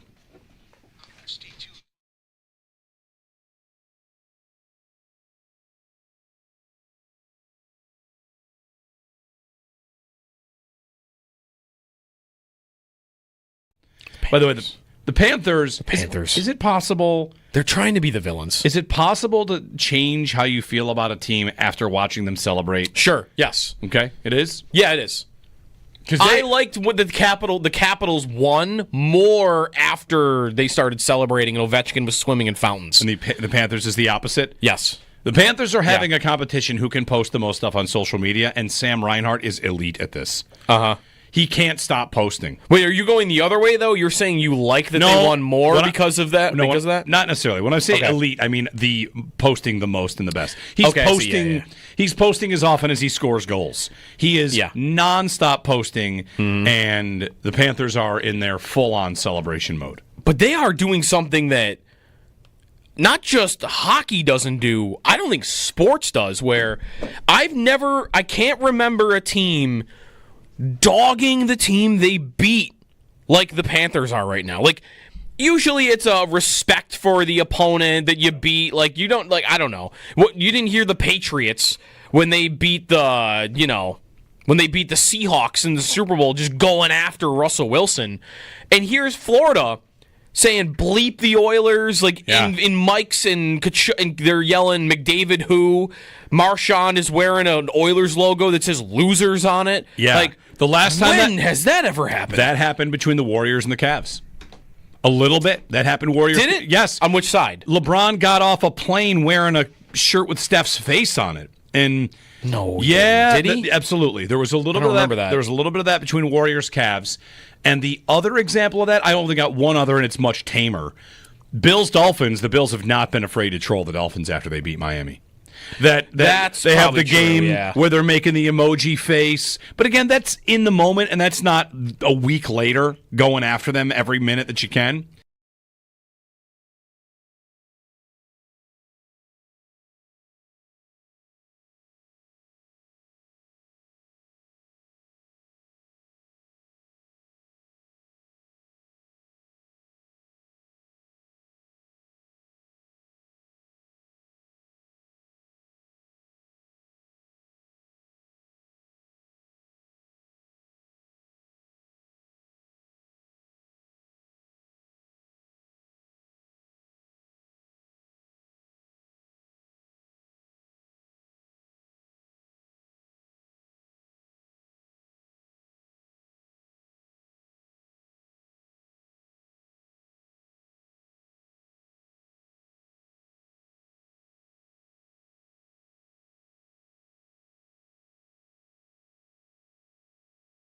The humidity beater is a pool and also wind, like a breeze. If you're down by the water or anything like that, that'll help quite a bit. If I put a dehumidifier out next to me, out on a patio, is that going to do anything?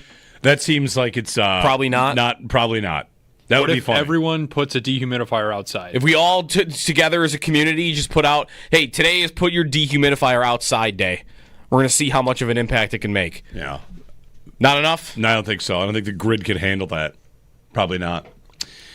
It's whatever. I don't think it's oppressive heat. I think we're fine. I was It's outside okay. yesterday. It's a okay lot, for right a lot now. of yesterday. Yeah. Anyway, we've got a couple in the chat. Georgia, a guy in the chat chimes in from Georgia that Georgia is brutal right now. Yep. Yeah. I haven't spent much time in the Carolinas and in Georgia and Florida in the summer, but everybody lives there. It's like, oh yeah, brutal. Yep. So anyway, hey, it's summer. We don't get a lot of it. I'm not complaining about it, not at all.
All right, there's a new logo in the NHL. Let me guess. You want to guess? I want to guess. All right. You guess, and then I'll have you describe it for everybody. Okay. I don't know which team it is. Okay. I'm going to guess that a team like the Bruins has thickened the white lines between the black and yellow on the B, and the logo is not discernibly different from the previous logo, and all the responses underneath the tweet are something along the lines of, "Ooh, that's so clean." How'd I do? All right, no. So that's the guess. Okay. Now I'll show it to you, and you can describe for the people, the audio audience, Oh my goodness! what it is. It is the Bruins. It's the Bruins, and it's a logo that I cannot determine as any different from anything they've ever done. Yep. I don't know what they've done different, other than is the B is now yellow, like it used to be. Great. Like that's the logo on the Happy Gilmore jersey. Sure. There you go. They changed the color of the B. Can you please, do the responses say things like that's so clean? That's what you have to say when a new... Show me. I'm looking through. Come on. I know. No, they're all making fun of the built by Boston, powered by tradition, which is the line that they put next to it. Someone said wrecked by management in the comments. Yeah, I think like a third line, wrecked by management. What I'm seeing instead is Bruins fans are maybe upset with their team right now because it's just constant them destroying.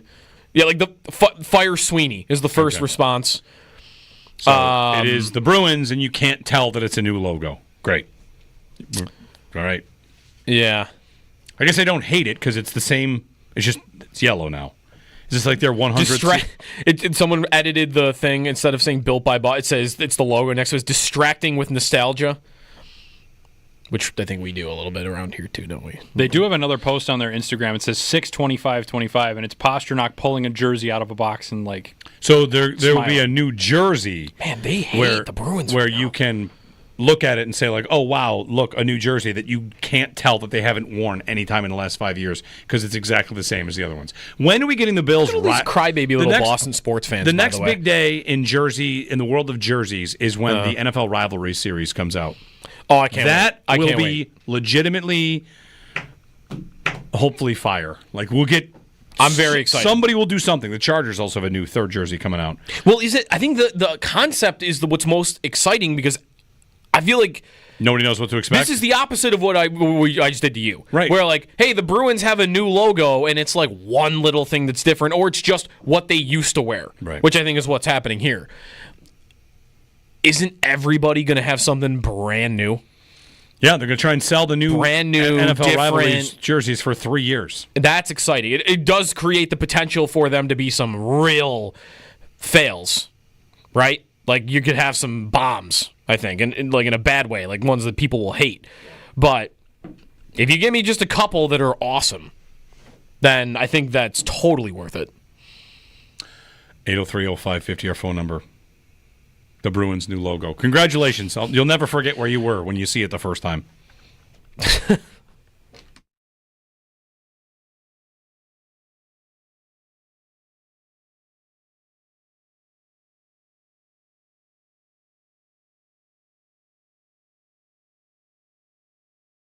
The humidity beater is a pool and also wind, like a breeze. If you're down by the water or anything like that, that'll help quite a bit. If I put a dehumidifier out next to me, out on a patio, is that going to do anything?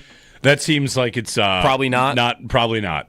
That would be fun. Everyone puts a dehumidifier outside. If we all together as a community just put out, hey, today is put your dehumidifier outside day. We're going to see how much of an impact it can make. Yeah. Not enough? No, I don't think so. I don't think the grid could handle that. Probably not. It's whatever. I don't think it's oppressive heat. I think we're fine. You know, it's okay. Yesterday, it's a okay lot of yesterday. Yeah. Anyway, we've got a couple in the chat. Georgia, a guy in the chat chimes in from Georgia that Georgia is brutal right now. Yeah. Yeah. I haven't spent much time like in the Carolinas and in Georgia and Florida in the summer, but everybody lives there. It's like, oh yeah, brutal. Yeah. So anyway, hey, it's summer. We don't get a lot of it. I'm not complaining about it, not at all.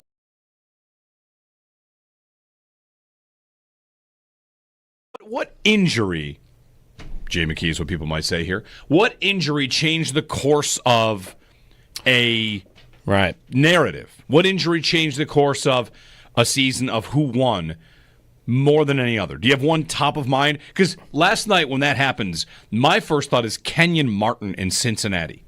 Oh. Which is way back. But Kenyon Martin broke his leg. I'm pretty sure he broke his leg. Mm-hmm. In the conference championship for Cincinnati, they're the number one team in college basketball. They are dominant. They're amazing. I want to say they're 33-1. And he breaks his leg and the tournament starts. Like, well, there you go. Like, it's over now. You were probably going to win the title. You should have won the title. Who knows if you do? But that injury, and if you're a Cincinnati fan, it's like, well, I guess we're going to watch him play the games. But there it goes.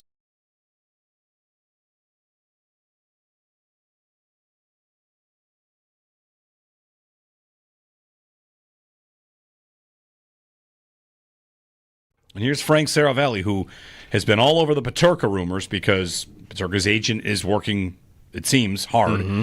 And he says he anticipates Peterka will be moved before the draft.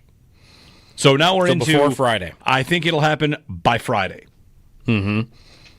Is he the number one pick in a played their last game as a Sabre draft? I don't think he is. But you don't know what the Sabres will do He's about. got to be one of them. He's got to be one of them. Byram is, I think, the favorite. Byram is the number one. But Byram is my number one. Haven't we been in this spot before where we fully expect a player to be traded, and then the next thing you know, it's July, and then it's August, and then he's coming to training camp? You're like, I mean, I guess, sorry, but they just did not meet the price for what Kevin Adams is looking for. Who would that be? I mean, that would have been Eichel. That would have been sure. It would have been their pursuit of players like a top 6 forward. Like, oh, it's going to happen soon. When's it going to happen? They've talked about wanting a top 6, and then they don't do it. Yep. There's another report from maybe the fourth period, which, again, take any one of these with a grain of salt, whatever you want here. We could talk about rumors, or we don't have to talk about rumors. But it was kind of funny. Like, the story from them is the Sabres are aggressively exploring the trade market. Who wrote this up for David Pagnotta. Yeah. He mentioned Marco Rossi of the Wild, I think is one player that they've shown interest in. Who's a good player, 60 points last year, young. And the story on what they're interested in, it's kind of one of those things where you're like, they're interested in adding top two centers? Oh, good luck. Mm-hmm. Where do you get that? When does that happen?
The Oklahoma City Thunder are your NBA champions. That's 7 different champions in the last 7 years in the NBA. Shai Gilgeous-Alexander wins Finals MVP, first player in 25 years and only the 4th ever, along with Kareem, Shaq, and Jordan, to win the scoring title, Finals MVP, and regular season MVP all in the same season.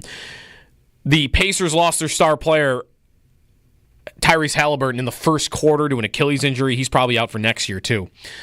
To hockey, getting some trade rumors this week. The draft is coming up on Friday, and we will have coverage right here on WGR. Friday, starting at 7 o'clock, our coverage here on WGR starts. Brought to you by Outlet Liquor. When you need to stock up, it's the place to buy a case. What's your outlet? By Fiegel Car and Joyce, your border attorneys, and by Dash's Market, serving Western New York for over 100 years. Shop the family of finer foods. PGA Tour, Travelers Championship. Tommy Fleetwood, who's never won on the PGA Tour, was tied for the lead in 18, missed a short putt. Keegan Bradley makes it. He wins in Connecticut. That's your Paddock Chevrolet Sports Update. Paddock Chevrolet, celebrating 90 years of being your hometown dealership.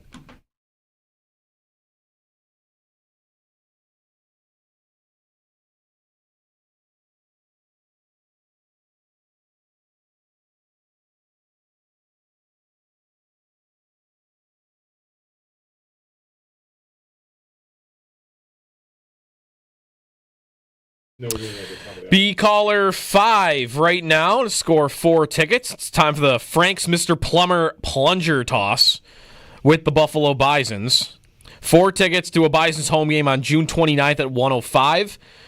Try your luck tossing a plunger into Hank the Tank, the giant 6-foot toilet, for a chance to win a Frank's t-shirt signed by a Bisons player. Make sure you're ready to throw because you must participate in the plunger toss to win these tickets, courtesy of Frank's Mr. Plummer.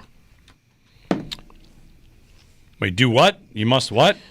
You have to participate. You must participate in the plunger toss. Yes. And you're throwing some sort of plunger into a 6-foot toilet. Where does the toilet measure 6 feet? At the back of the bowl? At the rim? It's a good question. Diameter? I feel like it's got to be the bowl. Bowl 6 foot high? I feel like the bowl. Well, then you're throwing it up. The plunger? Yeah. Yeah, how would you do like that? You would want to whip it up, right? Or would you want to throw it like a javelin? Well, it's not going to... Aerodynamically, it's not going to javelin. I think you've got to throw like an axe. If the plunger's on the bottom. End over end. Like an... Wait, like two-handed, like over your head? That might be right. What's the circumference of the bowl? Maybe that's what we're going to call the Bisons, find out. Yeah. Hey, it's Jeremy and Joe. Good morning. You can give us a ring on anything. I had thought 1 month from training camp. I'd have thought over the weekend. You guys ever play racquetball? I have never played racquetball. No.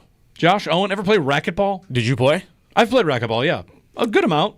I played once or twice. I used the racquetballs as my warm-up for my eyes when I was playing goalie all the time, though. Yeah. Those balls are awesome. Because pickleball is all the rage. I've never played pickleball. Seems like it's plenty fine. Is it similar to pickleball? No, it's in a room, right? It's much more athletic than pickleball. Oh. I think, right? Isn't pickleball... Yeah, it's quicker. Isn't the idea that pickleball's not that athletic? Yes. Yes. I don't want to say too much. I have not played it. It was designed in retirement home communities in, like, Florida. Yeah. So you play you're... Okay. Racquetball is a much faster game. Yeah. I mean, you hit the ball hard. It comes hard. It's... I don't know why I thought of it. Probably because my son is now... His entire identity has become tennis. I don't know where. He just found one of my old racquetball rackets. It's probably... 30 years old, and now we have these foam balls so he can play tennis. He wants to play tennis and volley in the driveway. He's actually pretty good at it. But I started thinking about racquetball because this is going to be a very deep pull, and no one else listening could possibly, I guess somebody could know this. When I grew up in Auburn, the Auburn YMCA, racquetball courts, it used to be that they would be, gyms would have racquetball courts, but it wasn't exactly an optimal use of space because you need... You need big rooms. Huge rooms. Yeah. 2 stories tall. And tall.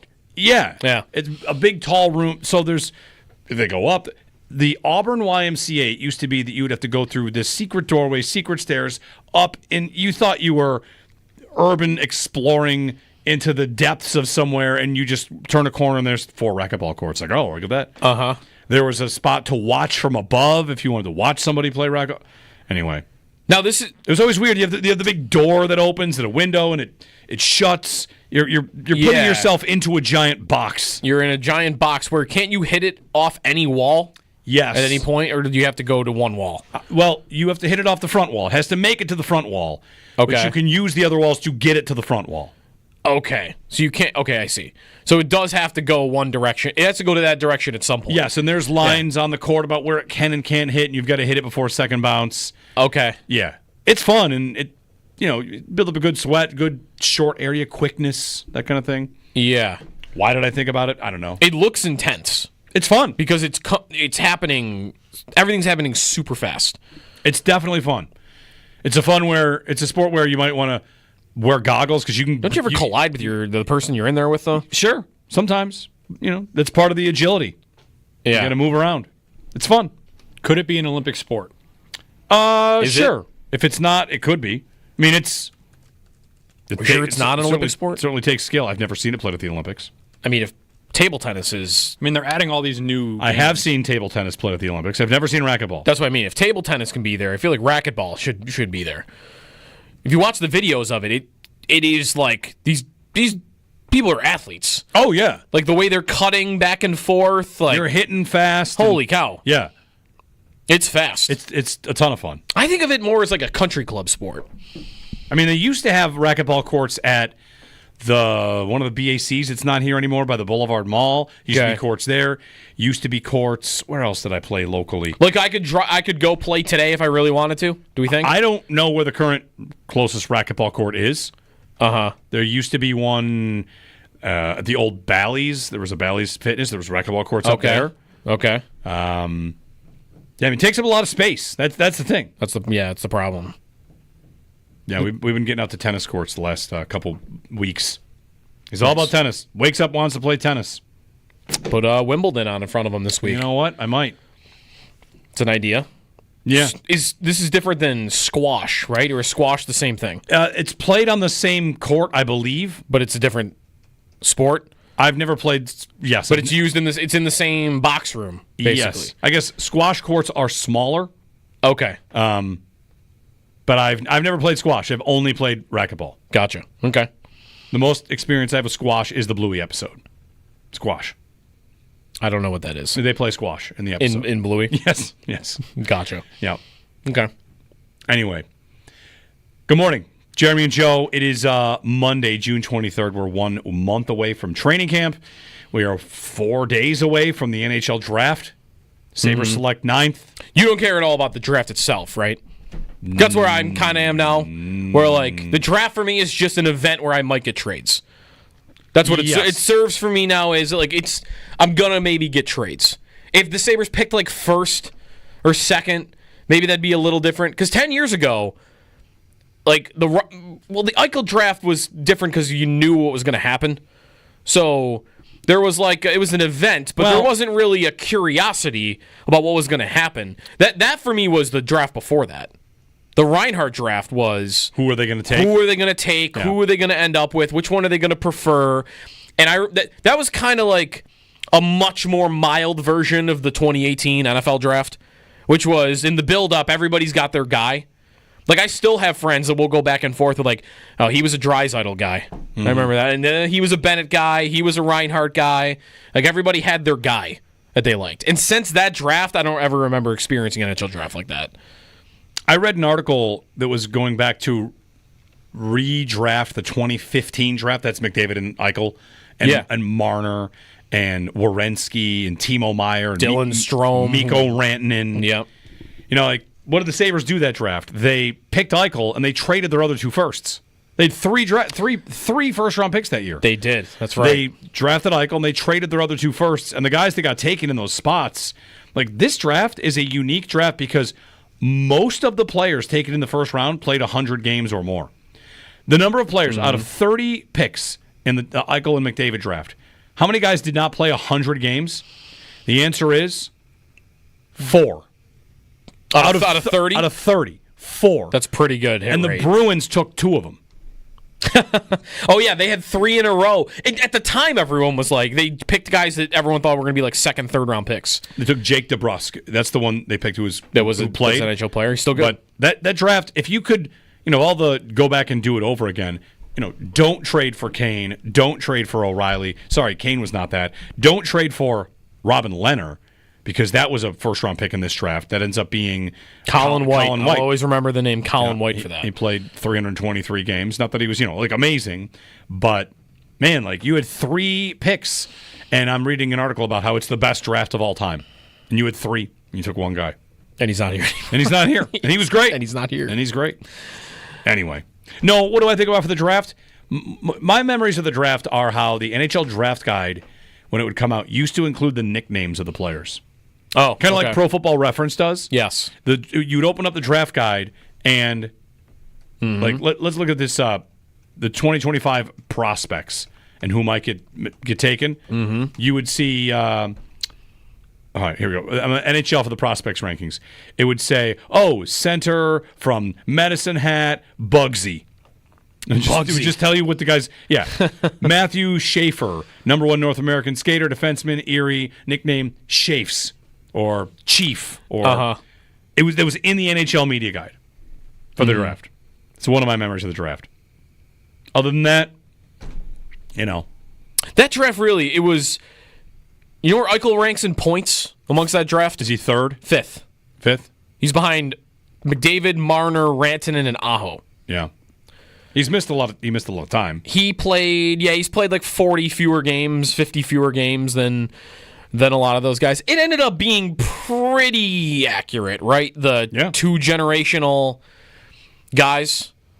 Pretty close. I don't know that, are you stretching the word generational to include Eichel in that at the end of the day? Because for sure. There are Eichels. He's one of the best players in the league, but there are 10 guys about as good as him. McDavid is the one that's clearly... Right, McDavid has 1,000 points.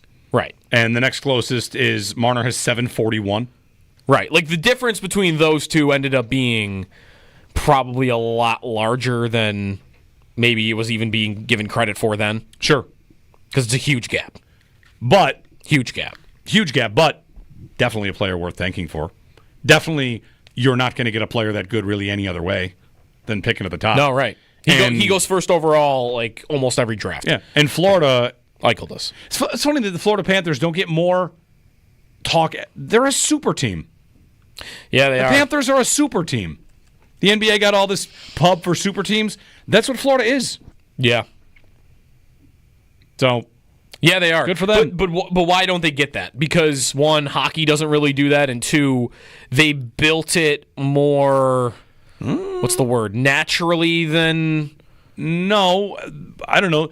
Sure, what's natural? Like then trading for the players? And they didn't quite do NBA super teams when you think of those are that player's already like the best, like one of the best in the league, and they decide to join up. Right. A lot of the guys they make friends. Like it's right. They're really two. The Heat and the Warriors get talk like that. But before that, the Lakers added Karl Malone and Gary Payton to Shaq and Kobe. Right. Like okay.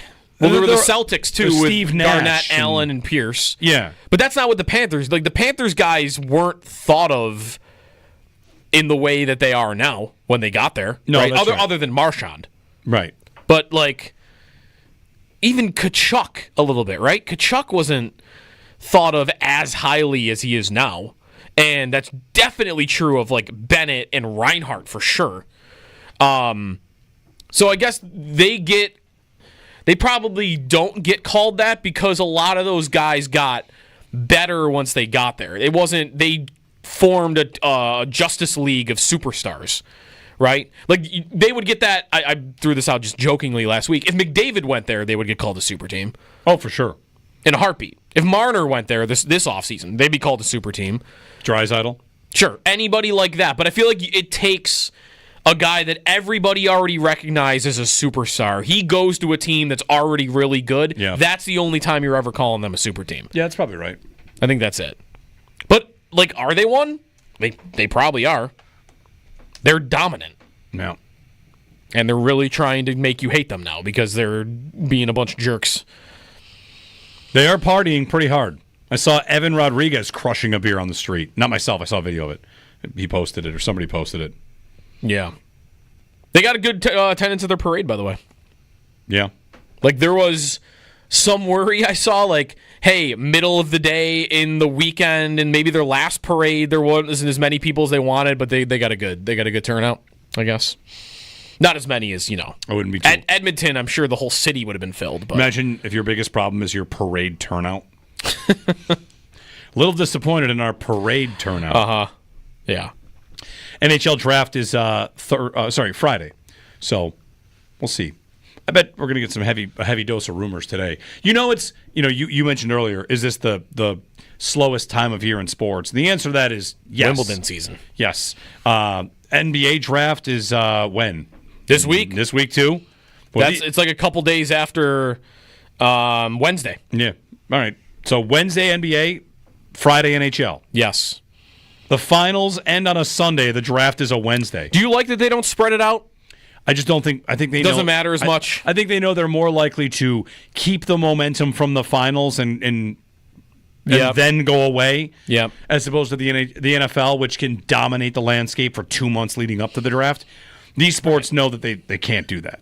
There's no build up. There's no, ESPN's not leading their shows with what a team should do for 2 months. No, what they're doing is asking if the Thunder are a dynasty, which has happened today on the show. Are the Thunder going to be a dynasty? Which I've seen. Going to be, not are, right? They're not doing that yet. Yes. Are they an impending dynasty? Man, I hope not. Jason in South Carolina. Hey, Jason, good morning. Hey, guys. Nice talking to you guys. First time, long time.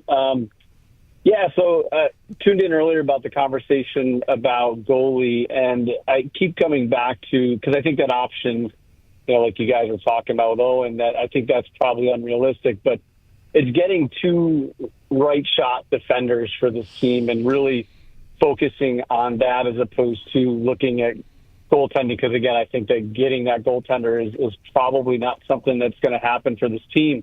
And I just keep coming back to that. I mean, through free agency, I think Ekblad's a pipe dream. Gavrikov a possibility, but I just feel like this team needs those two right shot defensemen to really, again, defenders. We don't need guys that can skate the puck. We need guys that can get, one pass out of the zone to kind of complement Dahlin and Power.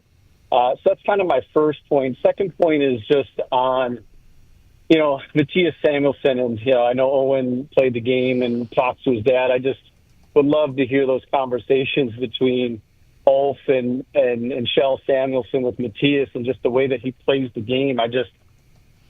He's a great defender, but just looking around when, name the players on the ice getting cheap shot, and it just would be nice to see that guy be able to do more than just defend. So just some thoughts, guys. Love the show and appreciate the time.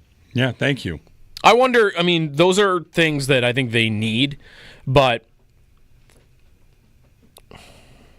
is it enough for them to just go get a couple of good defensemen that maybe a lot of people haven't heard of? You mentioned the one name, 2 seconds on Gavrikov, Vlad Gavrikov, who was in L.A., not like a household name. He's 30 years old. He's super good defensively, and he's got a connection point to Jarmo Kekalainen because Jarmo drafted him, and he played for years in Columbus. They could go pay him $6 million a year, and I don't know if that's going to move the meter for people. It might be the move they need, but what is there anything? I'm more wondering if there's anything they could do that will actually raise expectations, like raise belief that okay, this is the year it's going to do it, rather than just now it's more, well, it's got to happen at some point.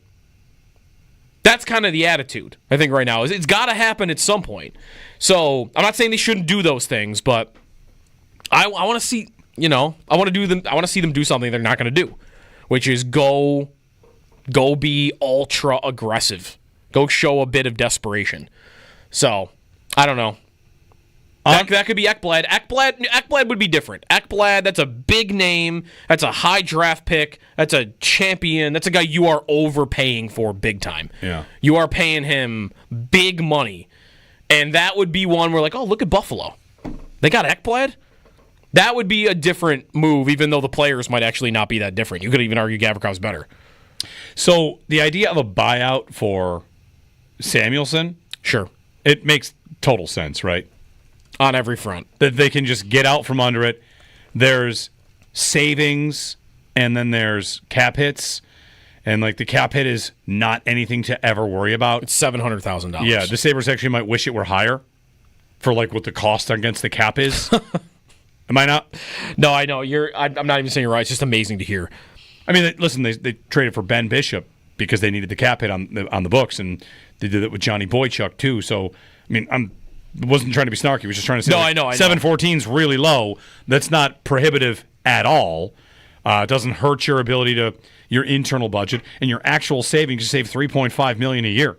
It's kind of like a refund, right? Instead of you owe him $21 million left on his contract, you would be paying him $7 million to buy him out right now. Yeah, and you would do it now because I think the reason it's so low is because he's not 26 years old yet.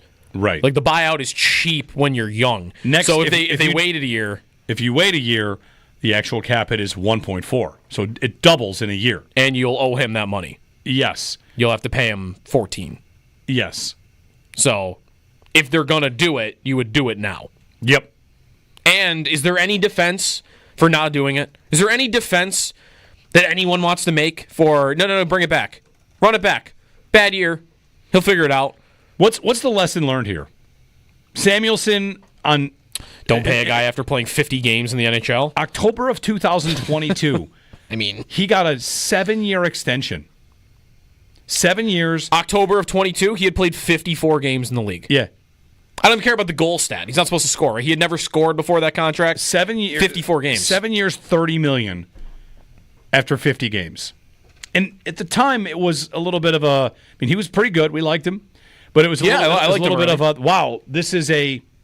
I mean, wouldn't it have approached the economic, effective, efficient, cost certainty? This will be a bargain, and here we are, 3 years into that 7-year extension. And it's like, it makes the most sense probably just to axe that thing. You almost wonder, this is the kind of thing that I feel like Kevin Adams can't say. But would they have known, like, let's do this, and if it doesn't work out, the buyout is low. You might build. I wonder if they. You might build that in. Like this is. I'm going to give them some credit. This might have been a road they knew it could go down. Let's get him locked in. If it works out, he's long term and he's cheap. And if he doesn't, the buyout after 2 is easy. It's almost like an NFL style contract. Oh, look at this. 7 for 30. Actually, it was like 2 for 12. Yeah. And it didn't work. And we're going to wipe our hands of it. That's not bad. I mean, that might be a dream to suggest that they thought of this scenario. And if you're Kevin Adams, you kind of don't want to say that you thought about that scenario, right? You can't say we signed this contract and we thought, well, if it doesn't work out, because then I don't know, you might catch a little heat for that. Maybe, but you're kind of showing that you thought that there was a chance it would fail all along. Yeah, and that you were committing, maybe not as much you were committing that money, but you were committing that role to a player that you weren't really sure about. Right. But again, how could you know? How could you be sure? 54 games. Right. That's what I mean. Like it almost feel like you kind of had to know at least that there was an out at some point, even if you believed the player would continue to develop. And really, they do kind of probably luck out that they did it so early, because even though, sure, you could criticize them for 54 games, they paid a guy. What if because that was almost too far. You went the extreme of paying guys early. But what if they had waited a year? What if they had waited a year? After 22-23, they missed the playoffs by 1 point. Wasn't there a stretch where they were like 0-8 without Samuelson? Yeah, he was They couldn't win without him. They called him the eraser, right? Or something like that, or like he was the the Viper, right? Because something. he would this stick. He would just kill entries. Right. Imagine they'd waited a year, and they paid him after that season. Right. What would he have made? Well, the point would it have been different? The point would still be they could buy him out now, right? Because of the age. Sure. So Again, I have no idea if they could have thought of that. It might be a dream to think they would have thought of that. You know, Pablo in the chat writes in on the YouTube chat like, "Hey, even if you didn't think of that, run with it." Like, let's say that. Yes. I don't know if it's a happy accident if the buyout does happen. Again, you are now down a player that you thought was going to be a core piece, but the punishment is not significant, and you might have just built it in. Does Luukkonen have a buyout like that? Because he's the player I feel most fans want to just wipe their hands of more than anybody. Luukkonen? No, Samuelson. Oh, okay.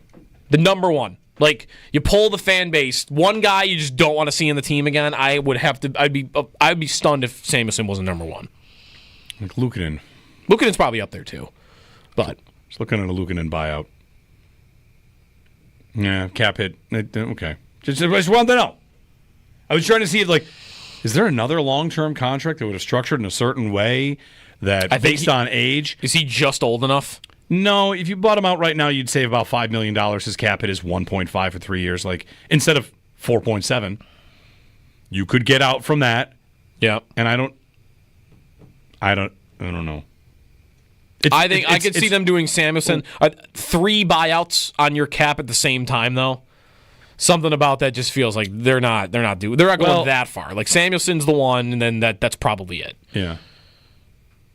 Because Luukkonen, he's 26. Luukkonen, you're paying 12.6 instead of his remaining 9.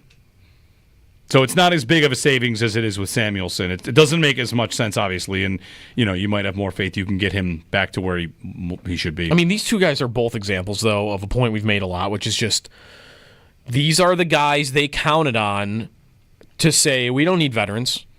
What do we need? What do we need to go get this guy for? Luukkonen's going to take a step. Mm-hmm. These were the guys trusted to be the supplementary pieces around their core. Right? Maybe Luukkonen, you would say he's the goalie. He was a part of the core. But The guys around Thompson and Dahlin and Tuck, if you want to throw him in there too, like those are the guys that kind of let them down. Cousins and Samuelson and Luukkonen, like these guys were supposed to be that next layer of supporting cast, and it's just almost all of them have let you down. 803-0550. Heat advisory in effect for today. A weather advisory. Heat indexes in the upper 90s today and tomorrow, so stay cool if you can. This afternoon, it'll feel like 95 to 100. Ooh. Tomorrow, blazing heat index around 95. Drink fluids, air conditioning, stay out of the sun, check on relatives and neighbors, vulnerable to the heat, all that. Very, very, very warm today. And the week is supposed to be pretty warm. Thunderstorms and rain rolling in later in the week. See if it dings the 100 holes. We played through a crazy rain like 4 years ago. Mm-hmm. Biblical stuff. Caddyshack. And you played through it? No, we couldn't. Physically could not play golf anymore. Not because we... Like the ball wouldn't travel? Yeah. Like there's a green and there's 3 inches of water on it because it's raining. Chip it. You can't. You can't even It's chip like it. trying to hit it out of a creek. Yeah, we had to stop 1 year after like 75 holes. Anyway, all right, that's it. That's not it. We got more. Northtown Automotive X Point Show coming up at the top of the hour. Jeremy and Joe, you can give us a ring on really anything as we wait for some Sabres news in this offseason, which is underway here on WGR.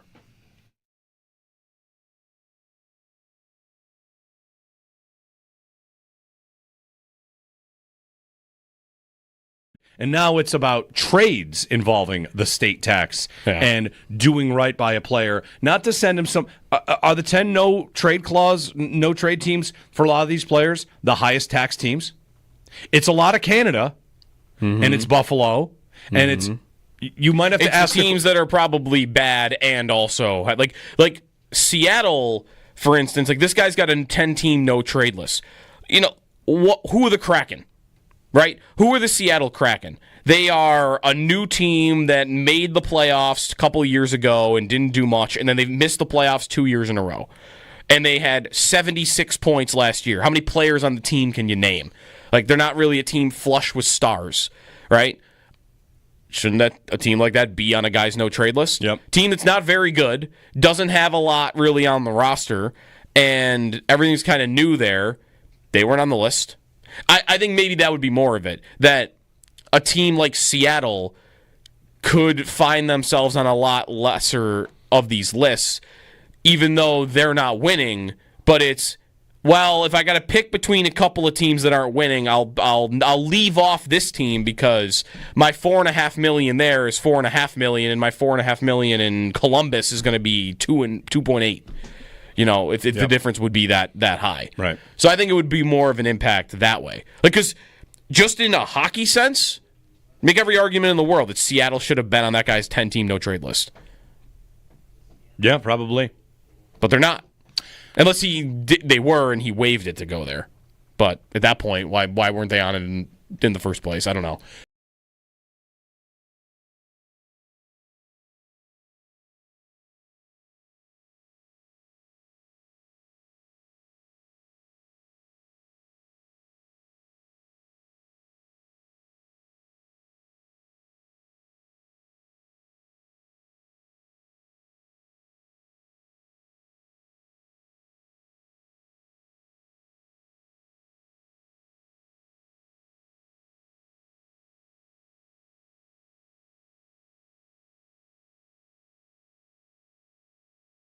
And here's Frank Saravelli, who has been all over the Peterka rumors because Peterka's agent is working, it seems, hard. Mm-hmm. And he says he anticipates Peterka will be moved before the draft. So now we're into... before Friday. I think it'll happen by Friday. Mm-hmm. Is he the number one pick in a played their last game as a Sabre draft? I don't think he is. But you don't know what the Sabres will do about... He's got to be one of them. He's got to be one of them. Byram is, I think, the favorite. Byram is the number one. But Byram is my number one. Haven't we been in this spot before where we fully expect a player to be traded, and then the next thing you know, it's July, and then it's August, and then he's coming to training camp. You're like, I mean, I guess, sorry, but they just did not meet the price for what Kevin Adams is looking for. Who would that be? I mean, that would have been Eichel. That would have been sure. That would have been their pursuit of players like a top 6 forward. Like, oh, it's going to happen soon. When's it going to happen? They've talked about wanting a top 6, and then they don't do it. Yep. There's another report from maybe the fourth period, which, again, take any one of these with a grain of salt, whatever you want here. We could talk about rumors, or we don't have to talk about rumors. But it was kind of funny. Like, the story from them is the Sabres are aggressively exploring the trade market. Who wrote this up for David Pagnotta? Yeah. He mentioned Marco Rossi of the Wild, I think is one player that they've shown interest in. He's a good player, 60 points last year, young. And the story on what they're interested in, it's kind of one of those things where you're like, they're interested in adding top two centers? Oh, good luck. Mm-hmm. Where do you get that? When does that happen?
I mean, first of all, none of us knew how to do it. So it was more like, like those like YouTube tutorials. And so we were just asking AC how to do it. And so it was a kind of not really in sync because no one knew how to do it. Yeah, shout out to AC for kind of teaching us how to pop champagne, I guess. You seriously didn't know how to open a champagne bottle? No. I mean, when I won in Lithuania, they just drank hard tequila, so there was just hard liquor straight. It's less thing you had to YouTube for directions to do. Got anything there? Top of mind? How to open a champagne bottle? How to check your oil. Yeah? There's a dipstick? Yeah. Champagne bottle I don't think I would need. I think we're both very familiar with this, the golf swing tutorials on YouTube. Well, that's a whole other animal. No, they come for me. That is very different. They come for me. I don't seek them out. Yeah. I don't want any part of them. I've been slowly ruining my game for years. Is there like a ridiculous one that I haven't? Like the to reconnect the little handle can come off like on when your toilet handle like okay. Like inside the toilet? Yeah, you got to take it and you put it back on. I think I did that probably years ago. I had to look up how to change a water pump on a washing machine a couple months ago. And did it work? Oh, yeah. I fixed it completely. I was pretty proud of myself, YouTube actually. tutorials? Yeah. My girlfriend's sister, her washing machine broke, and I was like, I think it's the water pump. So I took it out and replaced it, and it worked. Nice. Yeah. Drain. We had an old washer that had a drain, like how to empty that and clean out that. A significant portion of my carpentry experience was initially learned from YouTube videos. Yeah. There's a lot of that going on. Have you seen the viral video of the Stanley Cup celebration on the top and the NBA celebration on the bottom? No. As the clock ticked down. It's like, is it going viral? Whatever. Like, it's being shared everywhere as like, why is the NBA look like nobody really cares right when the buzzer goes down. Okay, as compared to hockey where everybody's going nuts. Can I tell you something about last night's NBA game? Go ahead.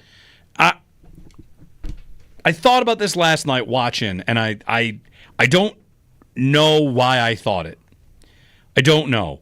I don't have anything to back it up. Okay. Watching that game felt like I was watching a movie about an NBA game, and the fans in the stands were all extras.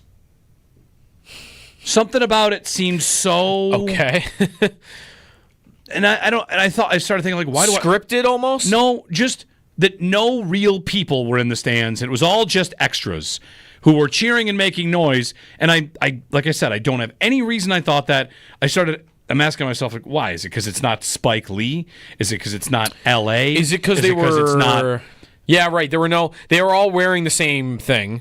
But that happens sometimes. It was just kind of this thing when I'm thinking, am I watching a computer generation of what a crowd looks like? Like I'm watching a crowd in a college football game, and they're all just I don't know. I have no idea why I thought it. I have two possible explanations for why you thought this. One is the fact they were all wearing the same clothes. They were all wearing the same color, all wearing the same T-shirt. That happens in whiteouts. It's not that unusual. Two, the Thunder fans stand for the whole game.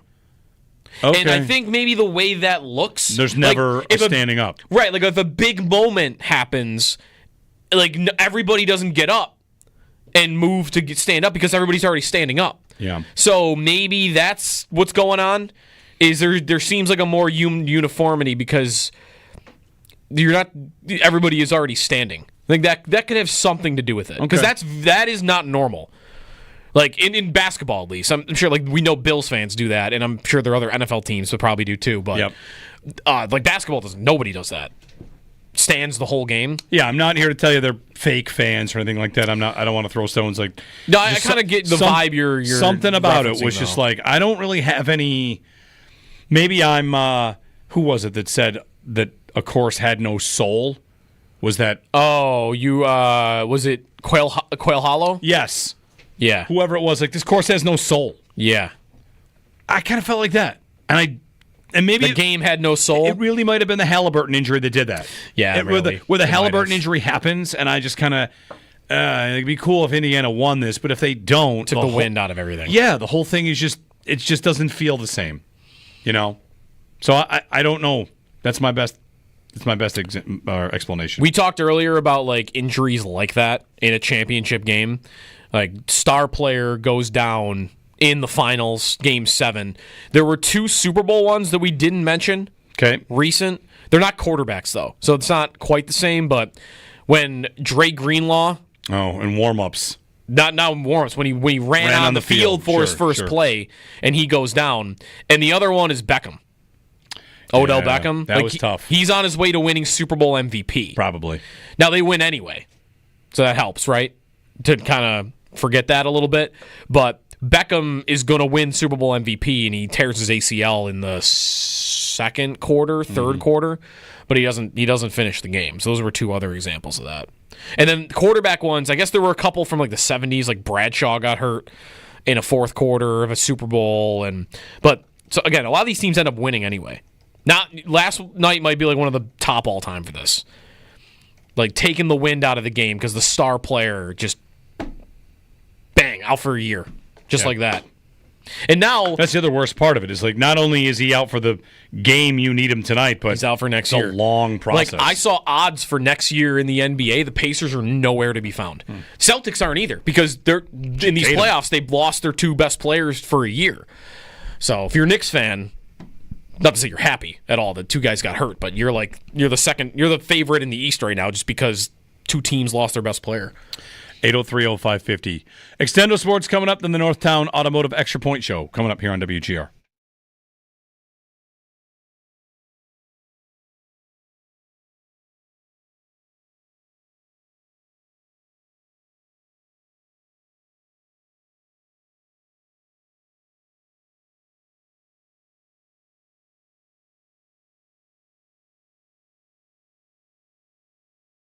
What injury, Jay McKee is what people might say here, what injury changed the course of a Right. Narrative. What injury changed the course of a season of who won more than any other? Do you have one top of mind? Because last night when that happens, my first thought is Kenyon Martin in Cincinnati. Oh. Which is way back. But Kenyon Martin broke his leg. I'm pretty sure he broke his leg. Mm-hmm. In the conference championship for Cincinnati, they're the number one team in college basketball. They are dominant. They're amazing. I want to say they're 33-1. And he breaks his leg and the tournament starts. Like, well, there you go. Like, it's over now. You were probably going to win the title. You should have won the title. Who knows if you do? But that injury, and if you're a Cincinnati fan, it's like, well, I guess we're going to watch him play the games. But there it goes.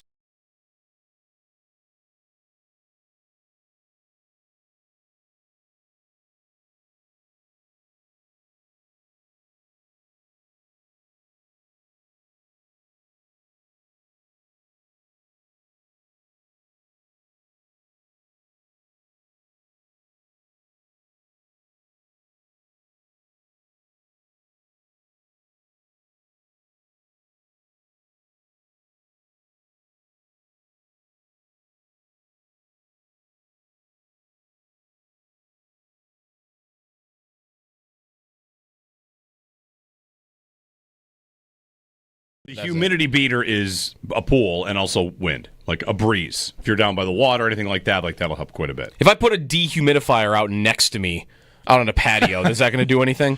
That seems like it's probably not. Probably not. That would be fun. Everyone puts a dehumidifier outside. If we all together as a community just put out, hey, today is put your dehumidifier outside day. We're going to see how much of an impact it can make. Yeah. Not enough? No, I don't think so. I don't think the grid could handle that.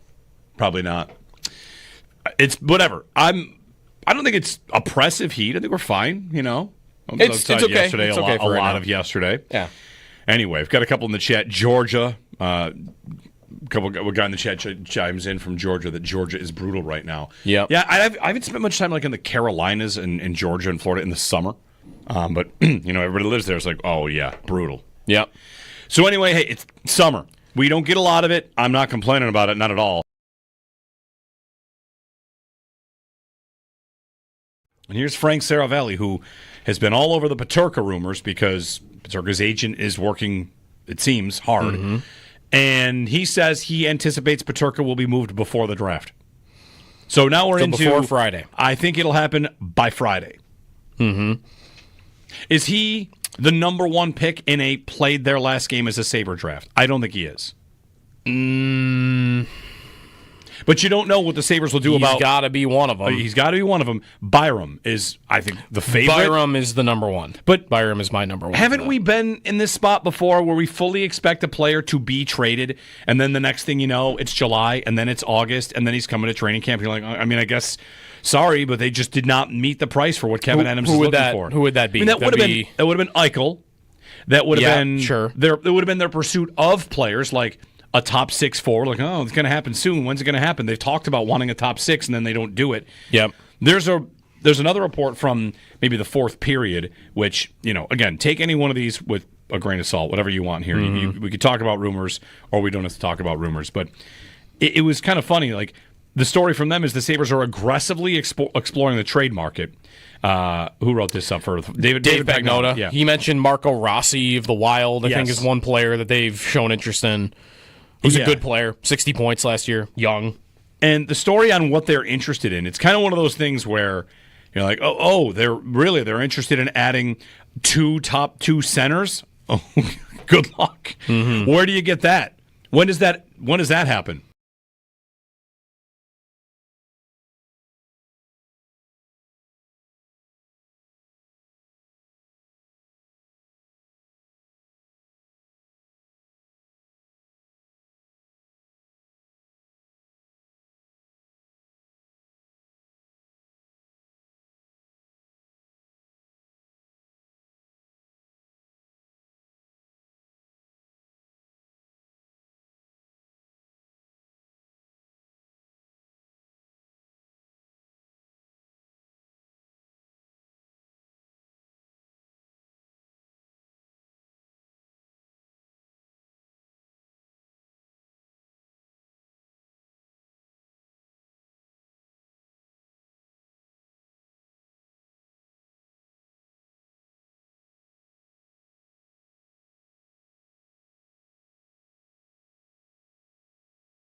Tell everybody, Joe.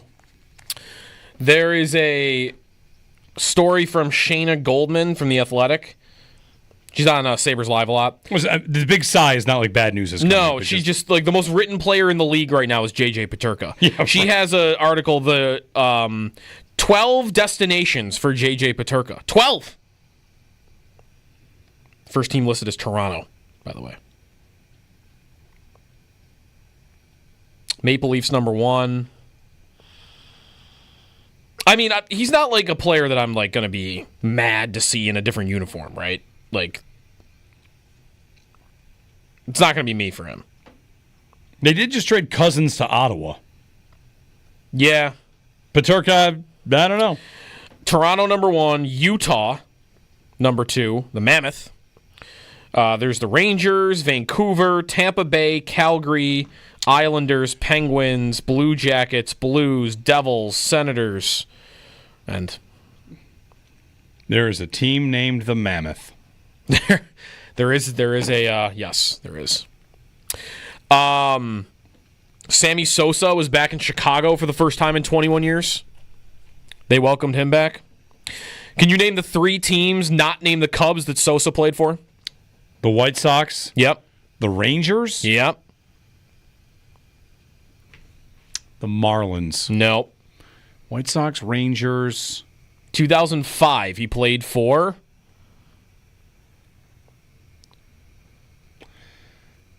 I'm not going to get it.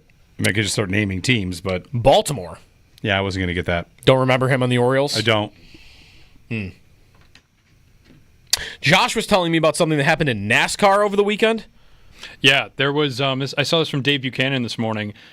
J.P. Keeley, a former Bandits player, was hit by a tire on a pit crew, like a pit stop in NASCAR. He's a pit crew member, and the 2 cars were coming in, and the one car somehow connected with a loose tire in the pit lane, and it hits Keeley in the chest. Oof.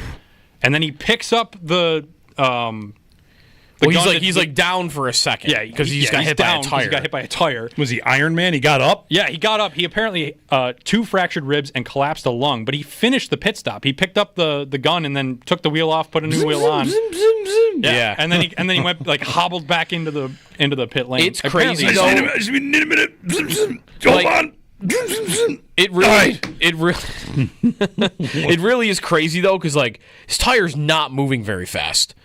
Oh, and those things it did all that 500 to him, but, pounds? right? Like, yeah. I guess it was moving a little bit fast. They're heavy. Yeah. Yeah, he got up though.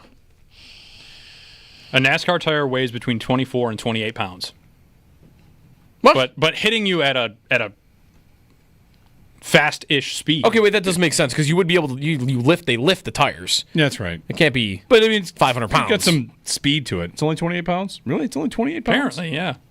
All right. Rim and I don't know what I would have thought. 28 pounds. They'll throw a 28-pound dumbbell going 10 right. miles an hour at somebody, right. and it would. Yeah. I'm glad you didn't have me yet. Did I say out loud it was like 500 pounds? I think you might have. That doesn't make any sense at all.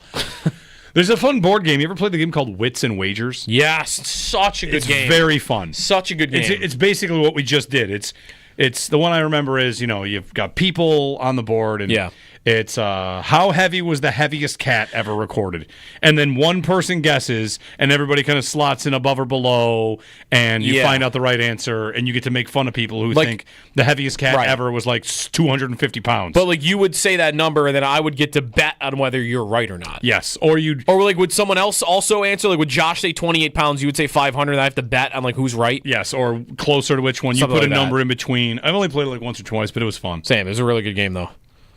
What else? Today's June 23rd. Wimbledon today. Wimbledon begins. Need some hockey movement somewhere. Come on, Sabres. My all-time great Wimbledon memory. It'll be Sunday, July 13th this year. When the 2 guys played a match that lasted 4 days. No. Remember that one? It would have been... Isner and Mahout. It went it's the longest game ever by it's 5 times longer than any game ever. It was literally over 3 days. trying to find there's 1 year. 11 hours and 5 minutes. Answer is Sampras Courier, 1993. I just remember watching that one. Okay. Jim Courier. Anyway, all right. The Northtown Automotive Expo show is coming up. We're back tomorrow. Kevin Adams, I think, is meeting with the media tomorrow. Tomorrow at 11. Okay. Him and Jerry Fortin are doing their pre-draft availability. The most interesting thing that will come out of that is what he says about Peterka. Because he's going to be asked about J.J. Peterka. Yes. His name is everywhere. Are you open to trading him? There was a report that you are now listening. Maybe you didn't want to, but now you are listening. Mm-hmm. So that tomorrow, the GM will address the question and what's the answer. They've got a lot of time to think about the answer they want. Yep. But to me, that's the most interesting thing that could come out of tomorrow is what's the story on Peterka? Do you want to trade him? Are you eager? Not eager. Are you willing to? Has he asked for a trade? His name's everywhere. What's the explanation? Are all these teams just really calling you? So that'll be tomorrow, 11 a.m. for some media availability with Kevin Adams and Jerry Fortin. We're back tomorrow. Maybe we get some juicy rumors in the meantime. Stay cool. Enjoy your day. Heat index, 95, 100. So do your best to stay safe, stay cool. We're back tomorrow here on WGR.